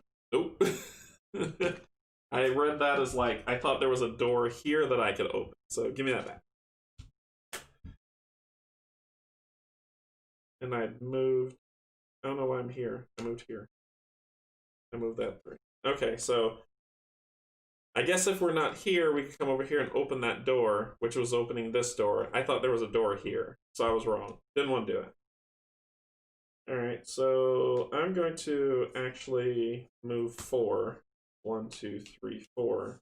And then I'm going to spend 1 as my action. Let's use the elevator. Didn't know. So instead of 214, I'm going to be doing 224 because of this card. Back over there, 224. 224.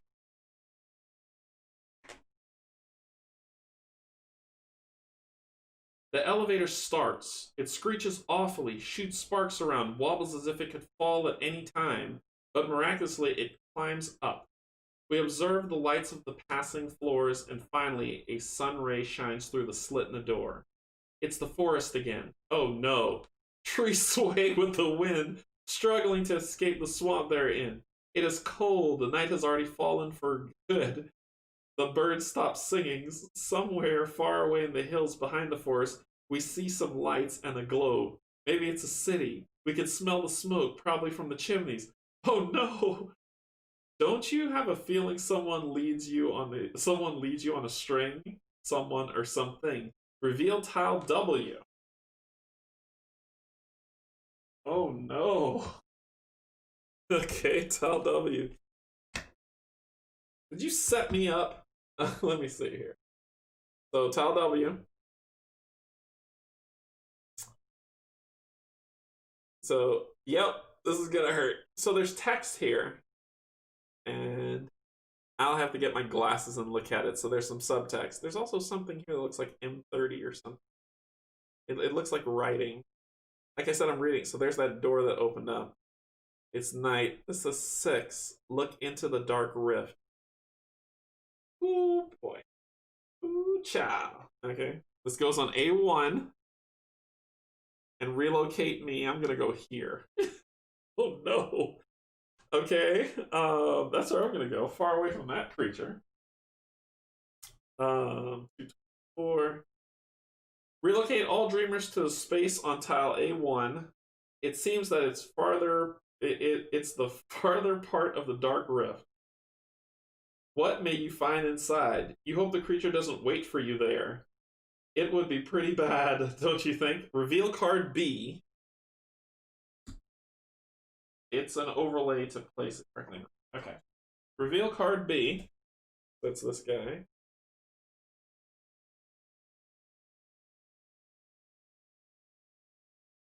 Cool. It's an overlay card. And basically, let me turn it this way, and I'll show you what it means. But let's see what's on it. If all dreamers are in range 1, you may spend 3, enter the secret door. So that looks like where I need to get to.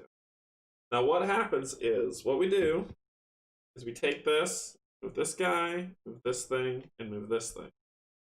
And then we overlay it like this.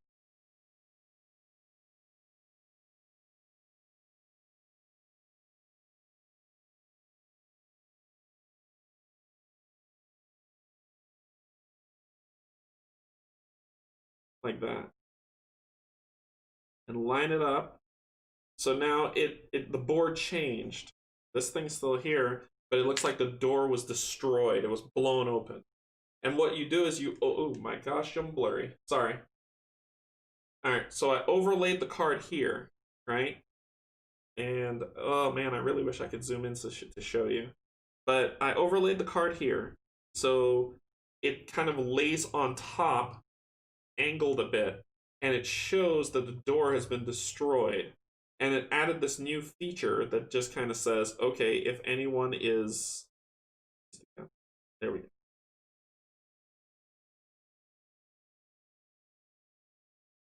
There we go. Perfect. So now it says, if any dreamers are in range 1, you may spend 3 to enter the secret door and read 133. So the board changes as you build it out. So you get these cards, and these cards change the board. That's pretty cool. I'm not mad at that. So I got the 3 to spend if I can get there. So let me hang on to those. I got the 6 here that I could spend and discard to read that thing. But I had to move. I had to move and do that. So it says the overlay card. This is an overlay card to place it correctly. Read story 16. 16 says, you're looking at an overlay card. It acts as a missing, additional, or changed piece of the dreamscape. You have to place this card on the dreamscape immediately. How? Look closely and match it with the grid and the code. It's written on the overlay card and the dreamscape, example A1, B2, etc. Remember to match it precisely, even if this means placing it askew at a strange angle. Place all miniatures and tokens which would be otherwise covered by the overlay card on top of it.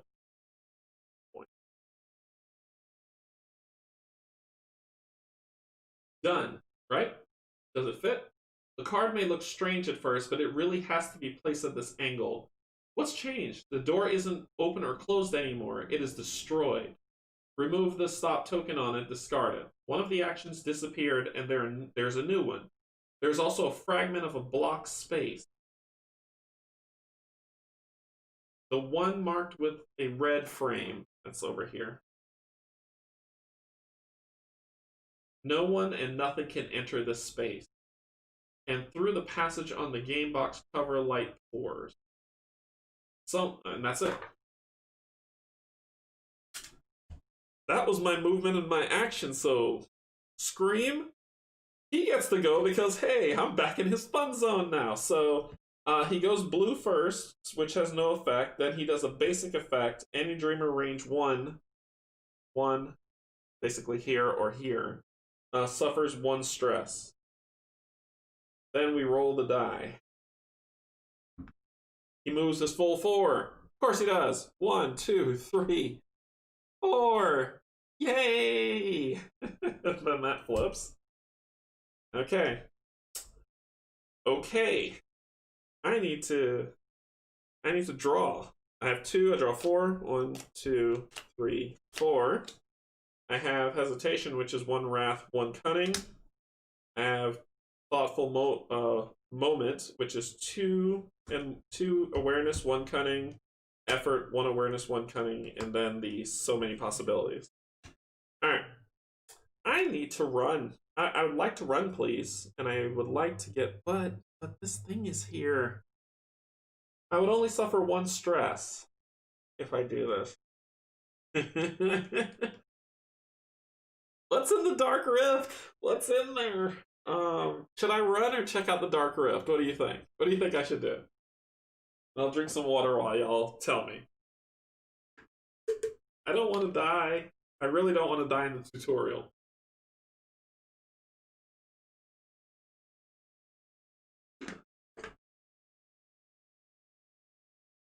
Run or see what's... Because I could run through and it says secret door. And there's more cards to reveal, so... Something's going down. I can run 1, 2, 3, 4, 5. Do I have enough to get there? 1, 2, 3. I can spend that 2, and then spend 3, and that'll get me there. Run, run. Okay, so I'm gonna spend this guy, the Book of Birds, for 2 for cunning, and then I'm gonna spend Let me make sure I do this for running if it's just one card. Move is one card or multiple? Because it should be multiple. Dreamers may mainly use.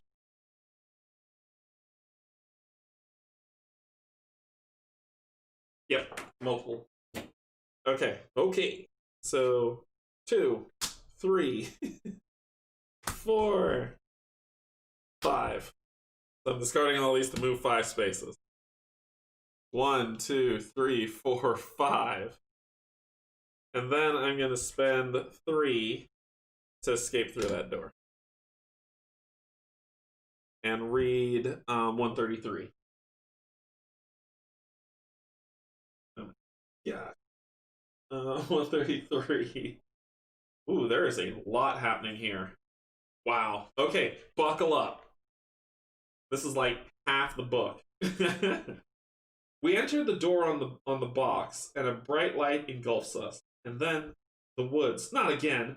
The woods, the creature, the underground chamber, the game, everything disappears. We leave it somewhere far behind. We're in a rift, filled with nothing but light. We crawl out. We're no longer in the forest. It dissolves into the past like a dream after awakening. We're in a city now, but can we wake up inside a dream? If we're awake, we shouldn't be dreaming, but our surroundings. This city is unlike any we know. Houses scrape a sky full of bulky airships. The moon is too large or too close, and a huge mechanical construction connects it to the ground. Neon lamps buzz and sparkle, inviting us to step inside colorful shops. Suddenly, someone approaches, a mix of a human and a rat? Never mind. For a brief moment, I thought you didn't have a face. You have one, right? Such a silly idea. Sorry, the creature says and shakes a bottle in its hand. Have a wonderful night. Person with a face. Victory! Each dreamer cures 2 stress and unseals 2 cards. Hey, hey! Where'd my sealed card go? Give me back my sealed card. Oh, I didn't seal any cards. Cool. So, I heal 2. That says victory. Each dreamer cures 2 stress and unseals 2 cards. We stand in this gigantic, mysterious city, dumbfounded. And then a memory forms at the edge of our minds. Oh, boy. Okay. Buckle up. Like I said, this is gonna be a lot. Here we go. Find all 241L cards. 241L. It says cards, not tiles. So 241L. We have this card left in our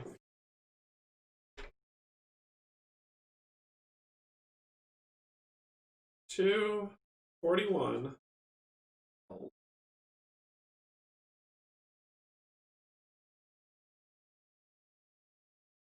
This guy, this guy, this guy. Okay.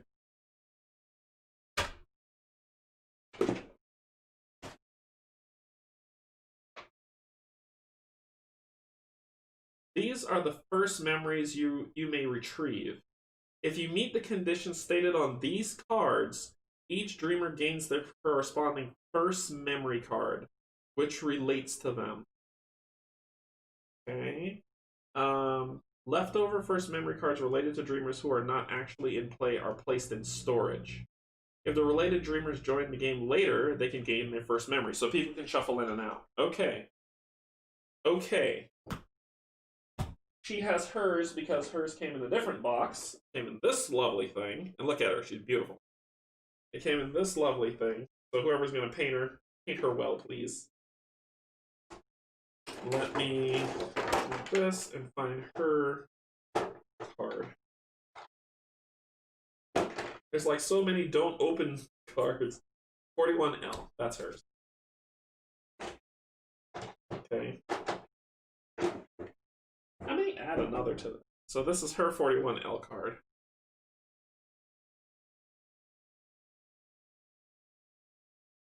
If you kill 2 entities in 1 action, resolve story 324. Okay. Hey, Hans. So, let's see. Each dreamer gains their course. Let's see. Find all the cards. They're the first memories. If you meet the conditions stated on these cards, each dreamer gains their first memory. So that's an objective for me. Leftover first memories related to dreamers who are not in play are placed in storage, which are all these 4. I'm not going to show you what they are. I don't even know what they are. I'm not looking. Leftover first memories are placed in storage. If the related dreamers joins the game later, which means when I play with 2 characters, I'll pull that and then do it. Now it's time to change the game slightly. As expected in the epilogue, don't forget to resolve all of the following steps. There are many of them because in addition to rewarding you, they will add many basic elements to the game. Okay, here we go. Find tiles. Oh my gosh.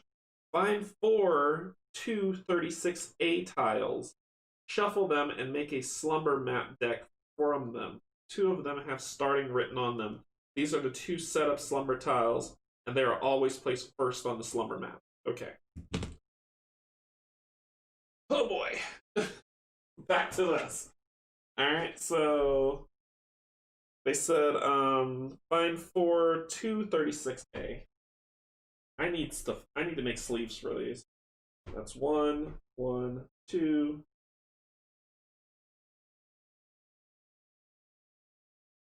30, 31, 30, 36. A.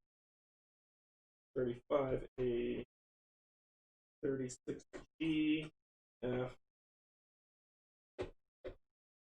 Yeah, I need to really work on this.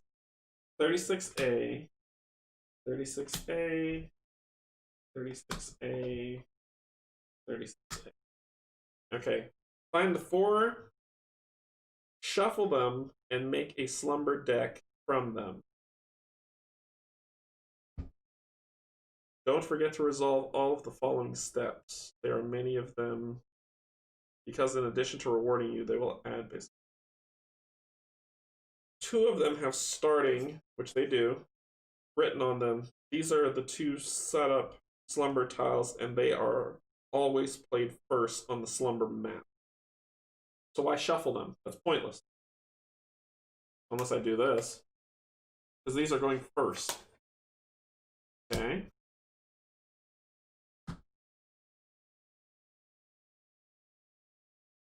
Oh, I am? I didn't know I was at the end of the tutorial. Let's see. Slumber map.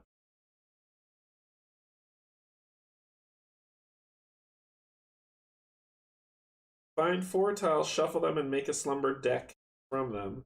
2 of them have starting written on them. These are the 2 setup slumber tiles, and they are always placed first on the slumber map. Find tiles 11, 37, A, B, C, and D. Shuffle them and make a slumber deck from them. One of them, 1137A, is a little different. It has a green back. Place it at the bottom of the deck. 37A, B, C. Okay? There's a lot of 37. 37A, B, C, D. Okay? And it says shuffle them and make a slumber deck for them. Okay? One of them is a little different. It has a green back. Place it at the bottom of the deck. Okay. Where to start or search? Fragments of training break through the barrier of oblivion. We know that we would be in this situation. We knew that we would be in this situation. We have to choose which path to take. We have 2 options. Start an investigation to find someone who can know what's going on. Rather, look inside yourself and maybe there you will find the answers. so we can go to the city or meditate surrounded by nature. Gain dream gates. What is happening? What is happening? Uh, I don't know how to build this deck because it said build a slumber deck. So I put that there. Then it said shuffle these and build the slumber deck. Do they go separate? Do they go on top of each other? How do they go on top of each other? I don't know. Okay, so gain dream gates tiles 11 tile gain the dream gate tiles 1139B.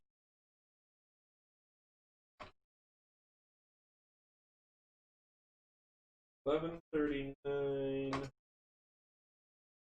1138.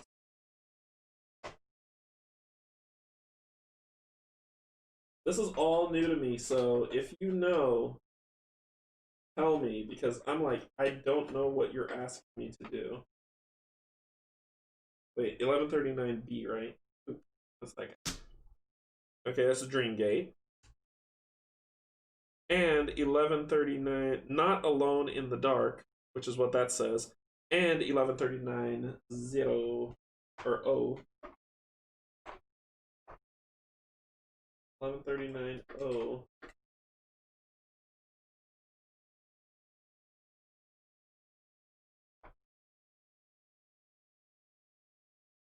And I'll look up in 1 second to see what you type. Hold on. 1139 O. I'll never forget those sunshine days. Sunshine day. Everybody's happy. All right, if you know how to help. These tiles allow you to enter unique dreams. If you travel to their locations on the Dreamworld map tiles and spend the required number of keys, you have a special envelope for keeping Dreamgate tiles. Speaking of it, you'll need several more things to travel through the Dreamworld map. Gain card D. Oh, 1D or D? Just card D. Is there just a card D? Nope, there are numbers to every single card. So, is it 0101D? You can see this is a shorter card without numbers. It means that you can find this card in the secret world. Okay, card D. Let's see. Let's see. Card D. Everything has a number. Nothing doesn't, and these look like they all correspond to specific dreams.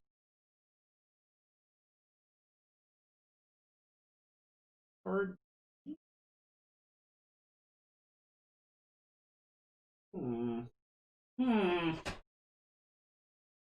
I know not of this card D. Card D. Is it 101D? No, it's not. It's not that, is it? You can see this is a shorter card without numbers. It means that you can find this card in the secret cards of the dreams you're currently playing. Place it in the wisdom cards holder. You'll use it to travel through the dream world. Don't forget to recall some of these simple rules from the rule book.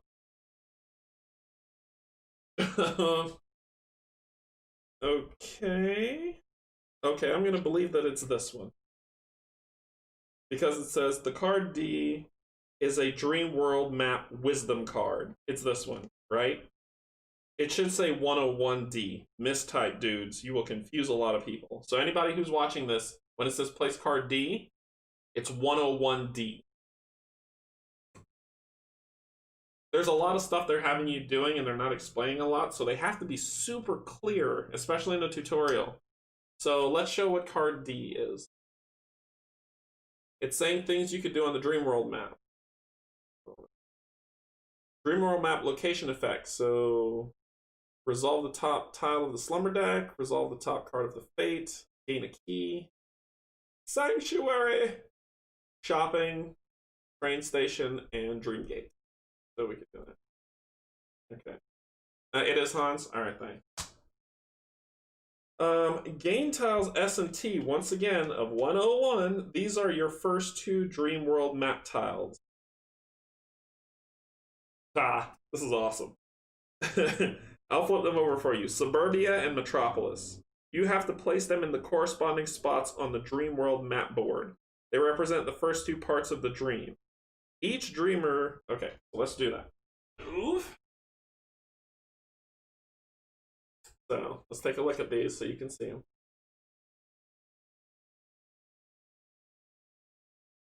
This is the Metropolis. And remember the card that says the different things you can do, like shop, go to a dream gate, all that good stuff. And there's even shortcut. Each dreamer flips or seals one card to take a shortcut. So that's Metropolis. And this is Suburbia. Right, look, there's a key to gain a key. So, cool. Alright. So these fun bags go on to A2, which is over here, and B2, which is over here. So remember I told you there was two different sides, so this is Dreamworld. Yeah, the card art's awesome. The card art's beautiful. So this is the Dreamworld. This is the Dreamworld. This is the Dreamscape. So when we enter in a gate, right? When we go to a gate from here, we'll then do the gate work, which is which one we're going to do, and then we build out the map this way. So this is the ever-present world map and places you can travel, and this is instance of gates of dreams that you go into. Okay, so you have to place them in the corresponding spots on the Dreamworld map board. They represent the first two parts of the Dreamworld. Each dreamer gains 3... Like I said, I need to build a legend for myself. 3 ether. So ether is these white ones. So we get 3. 1, 2, 3. That's what those are. Ether. I can't tell ether. Sorry. I won't do it again, I promise. Make good use of it later. Make good use of it later. It won't be so easy to gain ether and to spend it. Ether. You'll need this. Okay, more cards. Gain cards. Gain 3 cards. 241C. My gravy. Cards 240. Cards 241. C.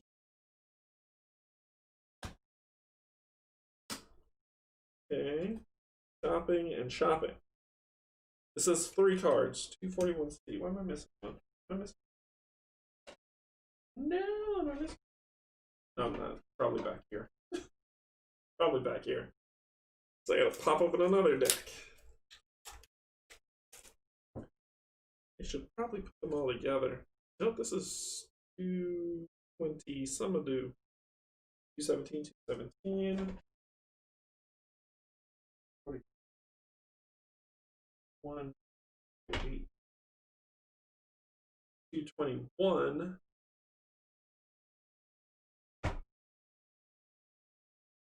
2.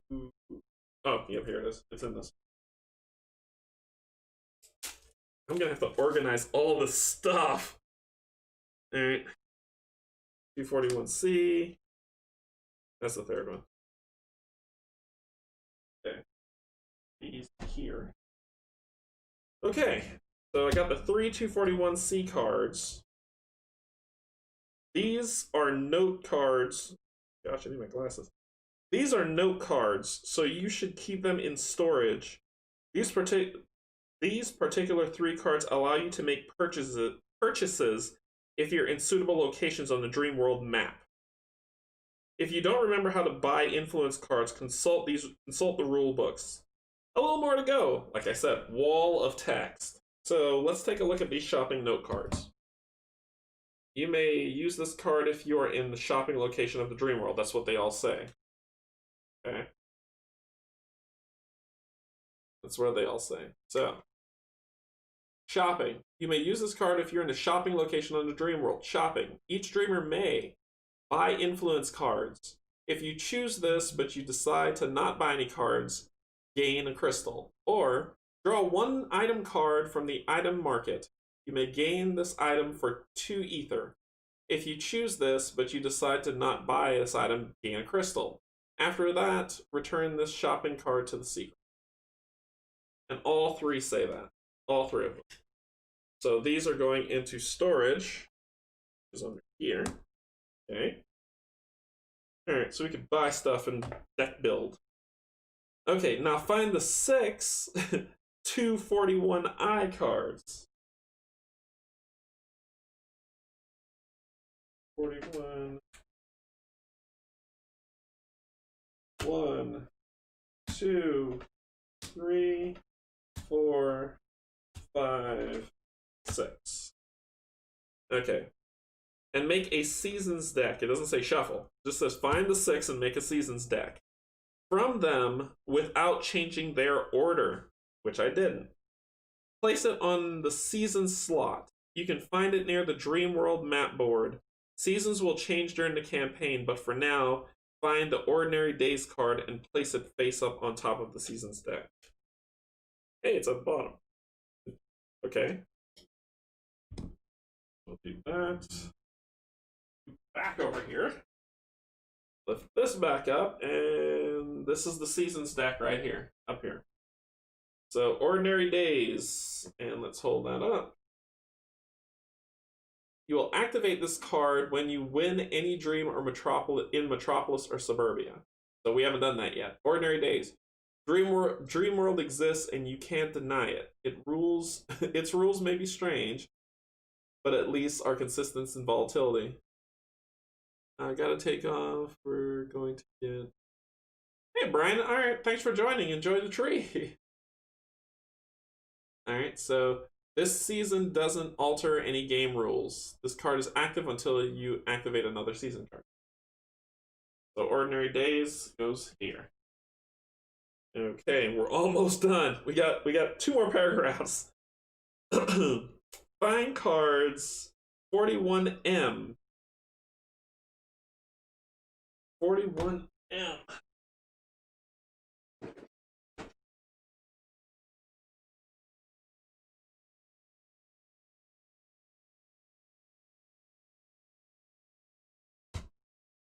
Just one. It just says find card? Yeah, find card 41M.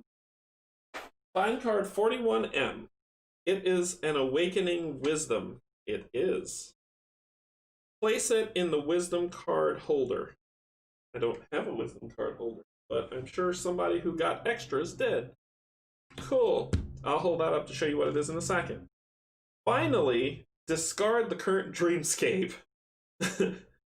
Remove from the game all cards and tiles in this dream, except for those already gained by dreamers or added to the game decks, as well as the dream gate tile of this dream. So this is gone. Get discarded. That guy's gone. B. This. And B and C, I don't know what that is. So those are gone. Okay. As well as dream gate tiles, which is what this is, the dream gate. And now, to begin the campaign, resolve the awakening. You'll find the rules on the awakening wisdom card, which is this guy. Resolve the awakening. So I said I'd show it to you.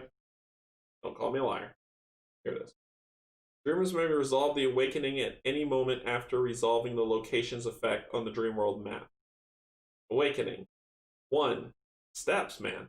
Each dreamer discards all influence cards. I have 1 left. Discard. Discard. Okay. All influence cards from deck, hand, and progress zone. All gone. Be gone. Dreamers cure all stress and unseal all cards. Dreamers discards all keys and crystals. Okay. Reshuffle the influence market, item market, fate, and slumber decks. Place the Delta phase tile at the bottom of the slumber deck. I don't know what that means because it says make a slumber deck, make a slumber deck. So do these go on top of each other? I don't know.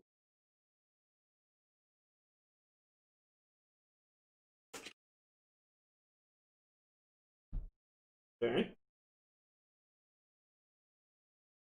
I'm assuming I get to choose one of these two on what I want to do for the gate. The influence market, that's over there. We're going to save our game and stop because we're at the end of it. But I want to see what's happening. So, oh my gosh, I'm blurry.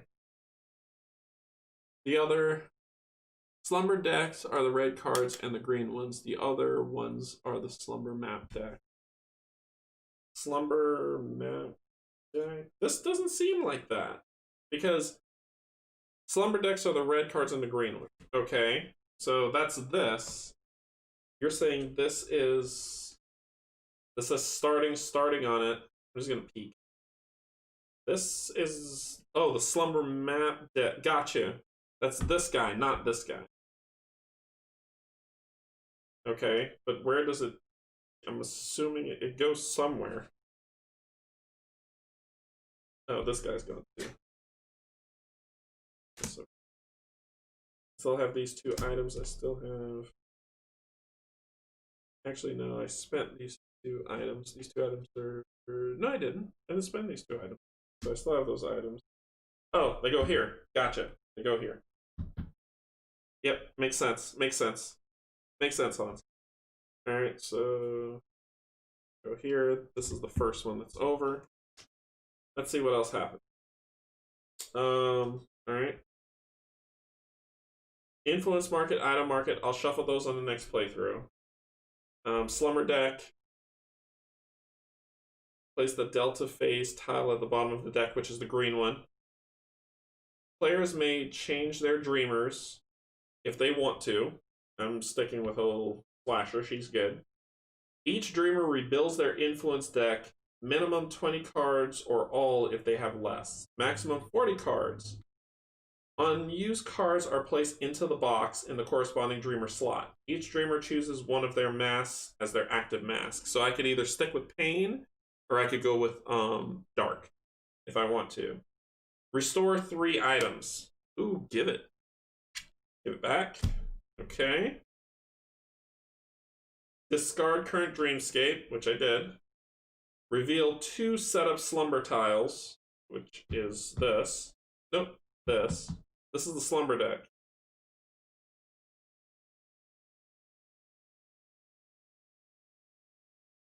Place the team miniature in the awakening location of the Dreamworld map. So I'm going to go here. What is the of the slumber map tiles? It goes below the turn deck position. Turn deck position. Oh, yes. Yep. Let's see. Unused cards are placed into the box in the corresponding. I'm more interested in it says reveal 2 setup slumber map tiles. This is the slumber deck.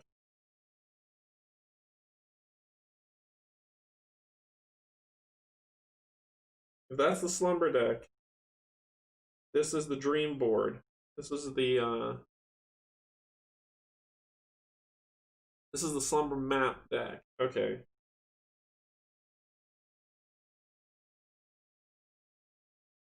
Doesn't make sense.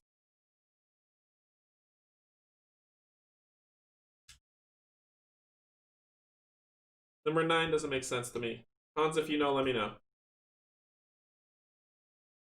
It says reveal the 2 setup slumber map tiles.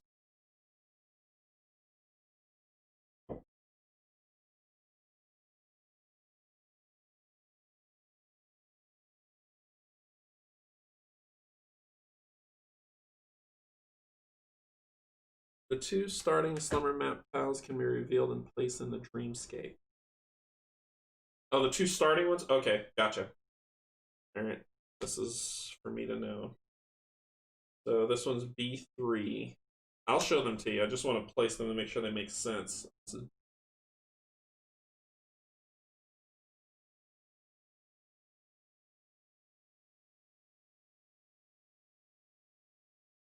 Okay, that is the Awakened on the Dreamworld map. Oh, it's the district I'm in. Oh, okay, all right, gotcha. Yeah, and that's that. All right, so let me show you these two. You're not like, what do they look like? What do they look like? That's this one. Where only these top two are in darkness, and then this one's lit by that light, and then this one. All of it's in darkness, and there's a monster spawn point here. There's nothing to really do, it's just that's what's there. And there's a wall here that I can't go from here to here. There's a wall here that there's more over on this side that these will probably reveal as we go. I probably need to reshuffle those, do all that.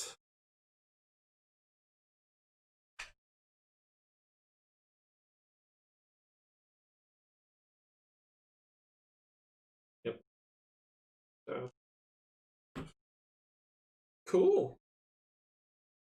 This will go back on here. You reshuffle, so we'll reshuffle this. It says up to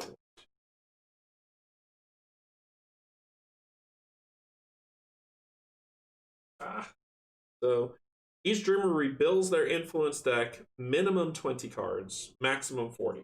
So 1, 2, 3, 4, 5, 7, 14. So I have 22 cards. I could go shopping at some point and buy more cards from the store, which we'll deal with the store in the next playthrough. So, but this game is fun. So now we get here and we determine what we want to do. So we can, if we go to from the Awakening Square, if we move over here, we can resolve the top card of the Fate deck. That's location actions. We can resolve the top card of the Slumber deck, which will probably reveal more as we go. If we get here, we could gain a key. I don't see the Sanctuary anywhere, so that's not on here. But I do see the shopping. The team may resolve one shopping note card if they have any. We've got over here, which is the train station. No effect until you find the Railway Wisdom card, so nothing. Then we've got these two here, which are Dream Gates. Team may discard the required number of keys to resolve one of their gates of the dream, one of their gate of the dream tiles that matches this Dreamworld tile. This Dreamworld tile is B2. And this one A2. So there's two here. And this will tell us what to do. So there's setup. It says, oh, it tells you what district you're in. That's what it is. So District Metropolis, District Suburbia. Enter. So to get in, we need 2 keys for each. So we need keys. Setup. We do the necessary things to set up the deck and build everything up. Both of them are 12. Both of them have story. And we choose which way we want to go. The game is giving me. So that's what the Dreamworld map does. This is Awakening. When we return to the Dreamworld map, we fire down these because it said dreamers may resolve the Awakening at any moment after resolving the location effect on a Dreamworld map. So once we get to a location and we resolve it, we can awaken, do what we need to do, and keep moving. This tells us what we could do inside the dream. So we could do that, pick a card, and then flip it over and do some extra stuff. That works. The day is ordinary, so once we resolve these seasons are going to change as we go through. We've got shopping cards. This is their, I'm not looking at it. This is their objectives that'll stay there. And then we've got items that are, we've got all our items with us. We've got all our items, we've got shopping cards. We're good. We're good. Because I think after we got done, they were like, okay, you probably have to burn something so you can get them all back. We've got dark, which is our mask. that we could switch to, which is that guy. And this guy says, you may, when I'm on a night space, you may seal 2 cards to relocate your dreamer to any other night space. Whoa. But sealing cards is crazy. So we get to choose whether we want to go dark or pain, because that's what we shuffled and drew. I didn't want to pick one at random. I have my objective. If you kill 2 entities in one action, resolve this card. So this is my first memory. 2 entities in one action. Wow. I'll be able to do that at some point. Let's see what else we got. I think that's where we will end it, because we're ready to start the story. Because I don't know, I have to save all this. I don't know how to move yet, right? If it calls an action to move, if I spawn here, because this is it says spawn on the awakening tile. Place the team miniature in the awakening location on the Dreamworld map, which is here. But then it doesn't tell you what to do next. Does this thing tell you what to do? Nope. And good luck, bub. So let's take a look, because this is for you guys. So let's take a look at how to move on the Dreamworld map. Dreamworld map. Traveling through the Dreamworld map and location effect. Always choose one of the paths and move the team marker to the next location, following the path direction arrowhead. So we could just move following. After entering a location, resolve its effect. It's represented by the icon, so you have to do it. If there are more than 1 effects, resolve them one by one from left to right. Yeah, that's it. So we walk around the map, and we basically say, okay, I'm going to go here. That one I have to resolve a fate. So I pull from the fate deck. Then if I'm going to the shop, then I got to go here to this next one. And it says, that one says resolve a slumber deck item. So I pull this guy, go from there. Then from there, I can go to, what is that symbol? What are you? The train station, but nothing happens. Then I go over here, and I have to resolve a slumber deck item. Then I can go to the shop. Then I can go to the item. But I want to get this gate. I want to get this key, because I need 2 keys to enter this gate. So then I would go resolve fate, slumber, fate, gain a key, fate, slumber, and move here, resolve a slumber, move here to shop. And I would have a key. So, yep, gain 1 key when I move there. But there's only 1 key on the map, and we need 2 keys to enter the gate, to unlock the gate. So somewhere in here, there's another key, and we will have to do whatever we have to do.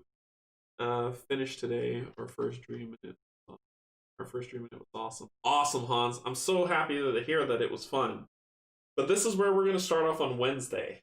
So on Wednesday, we're going to start all here. We're going to start making moves, pulling fate, and I will shift this neoprene map over this way so the fate isn't hidden underneath me. I'm also trying to solve a camera issue, because the camera I have is being weird, and I want to be able to take these cards and just slide them here, like under that camera, so you don't always have to see me doing this, and this, and pulling back up, so you don't really get to see what the card does.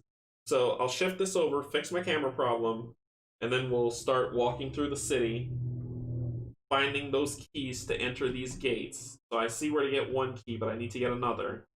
And then if we are in the suburbia district, we'll go to Not Alone in the Dark. If we're in the metropolis district, we'll go to I'll Never Forget Those Sunny Days.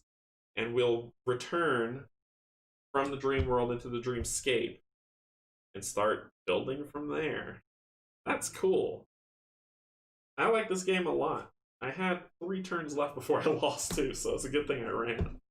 I like this game a lot. I think this game's a lot of fun. I think it's interesting that you have this turn, and if I was 1 shy, I could have used the clock to shift and move 1 more into the space and then spend to get those over with. So it was a lot of fun. This game is going to be, I think what's going to end up happening I'll tell you all. I think I have vacation coming up, so I plan to do a lot. So I plan to probably get into the daily streams while I'm on vacation.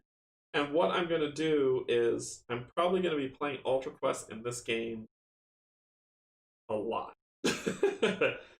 If you will either see both of them every day or one a day, so it'll be Ultra Quest Etherfields, Ultra Quest Etherfields, Ultra Quest Etherfields, and I'll go and I'll step through those ones to go through because this sounds really cool.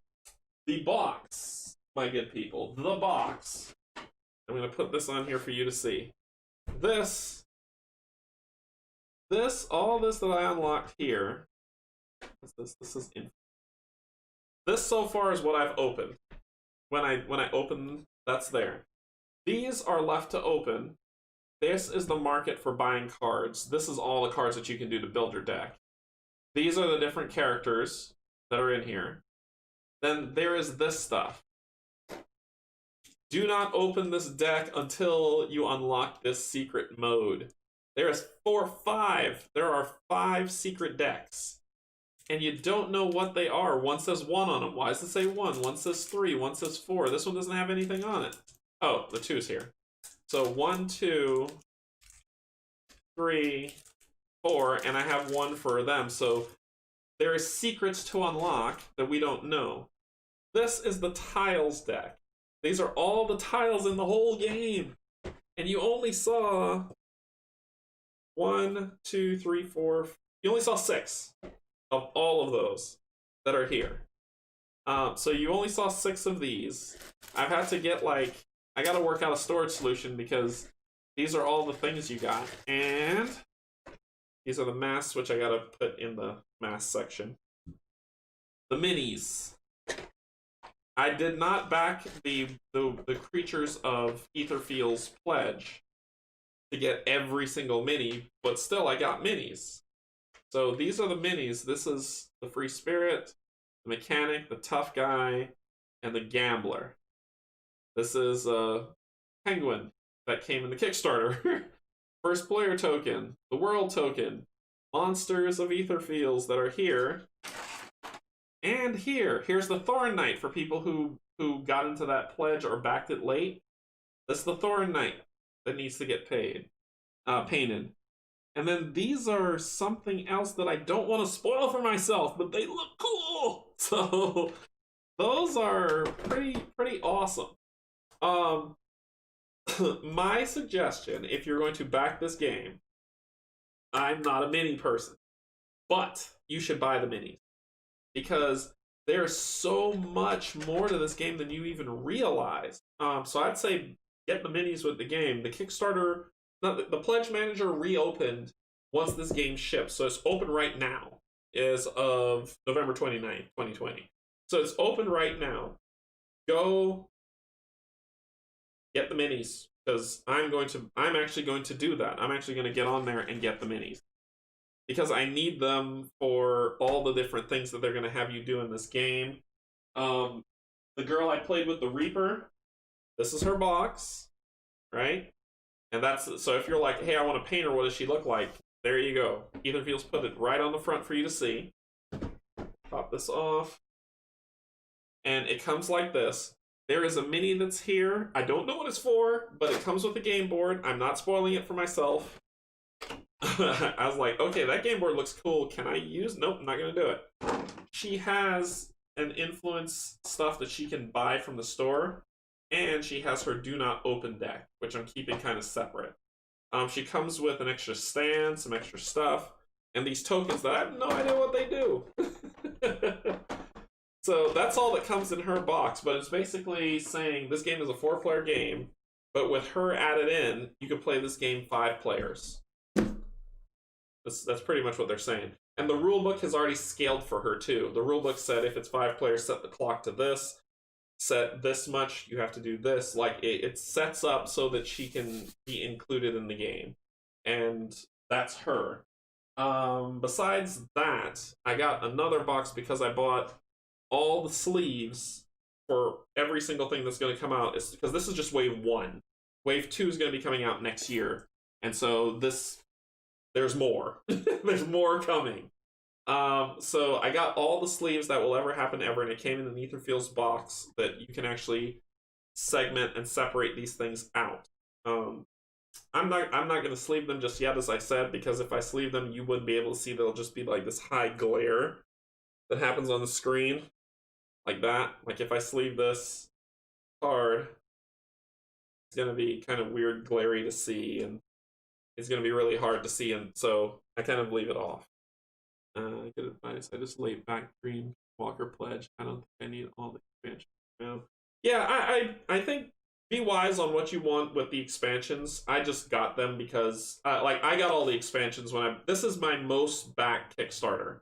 This is the most I've ever paid for a board game.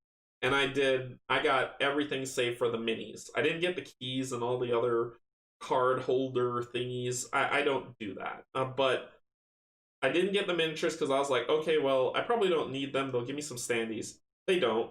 So I'm gonna back the miniatures so I could get those. I'm gonna put those back in my pledge manager that'll come with Wave 2.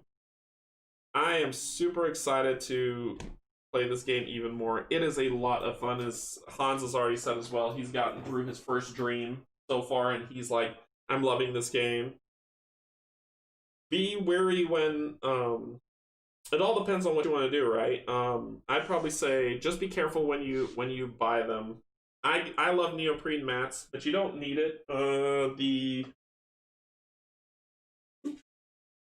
This is the game board, and the game board flips out. You flip it down. Come on, open up. You can do it. The game board flips down, and it's the exact same thing as the neoprene mat. And it looks good. It's sturdy, it's clear, it's not fuzzy. Everything looks beautifully done.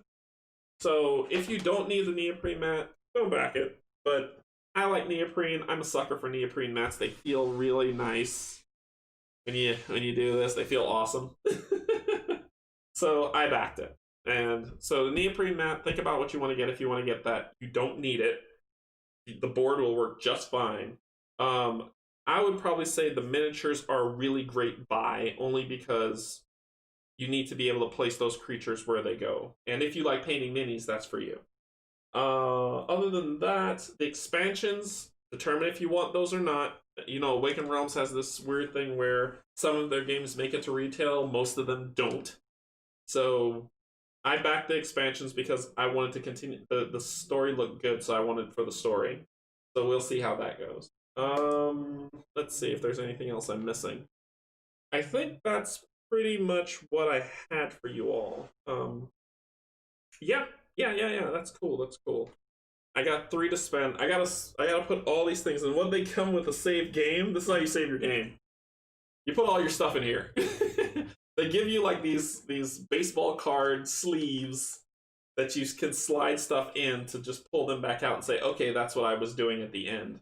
And that's what I'm going to be doing. I'm going to be taking all these, putting them all in here, putting her back in the box where she's safe, and getting everything else set out. But that's pretty much what I got for you. Patreons, this was a pleasure to play. I love the feel of in that one you store the wisdom cards. Oh, you put the wisdom cards in this one? Okay. Well, I got a few to put in there anyway, so they'll be going in there. I want to say thank you all for making this possible. Thank you so much. How's everyone doing today? Just wanted to drop in and say hi. Hey Jason, how's it going? We're doing fun. We just got done. So as soon as I close off the stream, you have the link. I posted it in the Patreon, so you'll be able to check it out. I'm gonna probably let that sit and marinate for about maybe a week, or 2 weeks, so you can all watch it, because this is a stream for you. You can all watch that, and then I'll unleash it to the public. But for right now, this is all for you, my Patreons. You get first dibs. You get to see this because you backed me and believe in me. I want to give back, so this was for you. Thank you so much for backing me and believing in me. I appreciate it. We'll get back to this and go into the Dreamworld on Wednesday. So Wednesday we're doing Etherfields again. Friday we're gonna be playing. So Excusitis, Steven, my good buddy, him, myself, and Pac-Man are gonna be playing Aeon's End on Tabletop Simulator. So we're gonna be teaching Steven how to play Aeon's End, and we're gonna have some fun doing it and see if we live. So it'll be 3-player. That's Friday. So Wednesday, Friday, Sunday, Alter Quest. And then I haven't scheduled the following week's Wednesday and Sunday streams, but it's probably going to be Alter Quest and Etherfields. Most likely. But Thursday is going to be back into KDM. And on that Kingdom Death Monster playthrough, we're actually bringing in Locator from Locator Gamings. He was like, hey, that looks like a lot of fun. You mind if I join you? And I was like, and I asked Steven, and we were both like, yeah, that's cool. So he's going to be coming in to join our settlement for a day and or for an evening on Canje After Dark to play that. And so it'll be Locator Gaming. You should check out his content; it's really good. There's Steven and me, so that's next Thursday. But I still need to schedule Wednesday and Sunday streams, which, like I said, will be probably Etherfields and Alter Quest. So we'll see how that goes. And then after that week, I believe the following week I'm on vacation. Let's see. This week coming up, that week will be that. Yep, after that week, I believe from that Wednesday I'm on vacation. So you're going to see a ridiculous amount of streams start to show up for you to be like, I can't watch this all. I'll just watch it after you do it instead of live. But there will be a lot for you all to watch, and it's all thanks to you for being amazing and believing in me. And it means a lot, like more than you can possibly imagine. So I'll let you have the rest of your Sunday or Sunday evening, Hans. And I will see y'all on Wednesday. You should do a full week of Etherfield streams. It probably might end up being that I play it either every day or every other day. My plan is to like burn through Alter Quest and Etherfields and go through it all. So it might be that I do that, but I'll check in with you all. Have a nice journey. I'll check in with you all to let you know what you want to see. What you want to see is what I'm going to play. So I'll put up a poll and you let me know. Other than that, enjoy the rest of your day and night and have a good night's sleep. Enjoy your dreams and insert comment here. Thanks, everybody. Bye.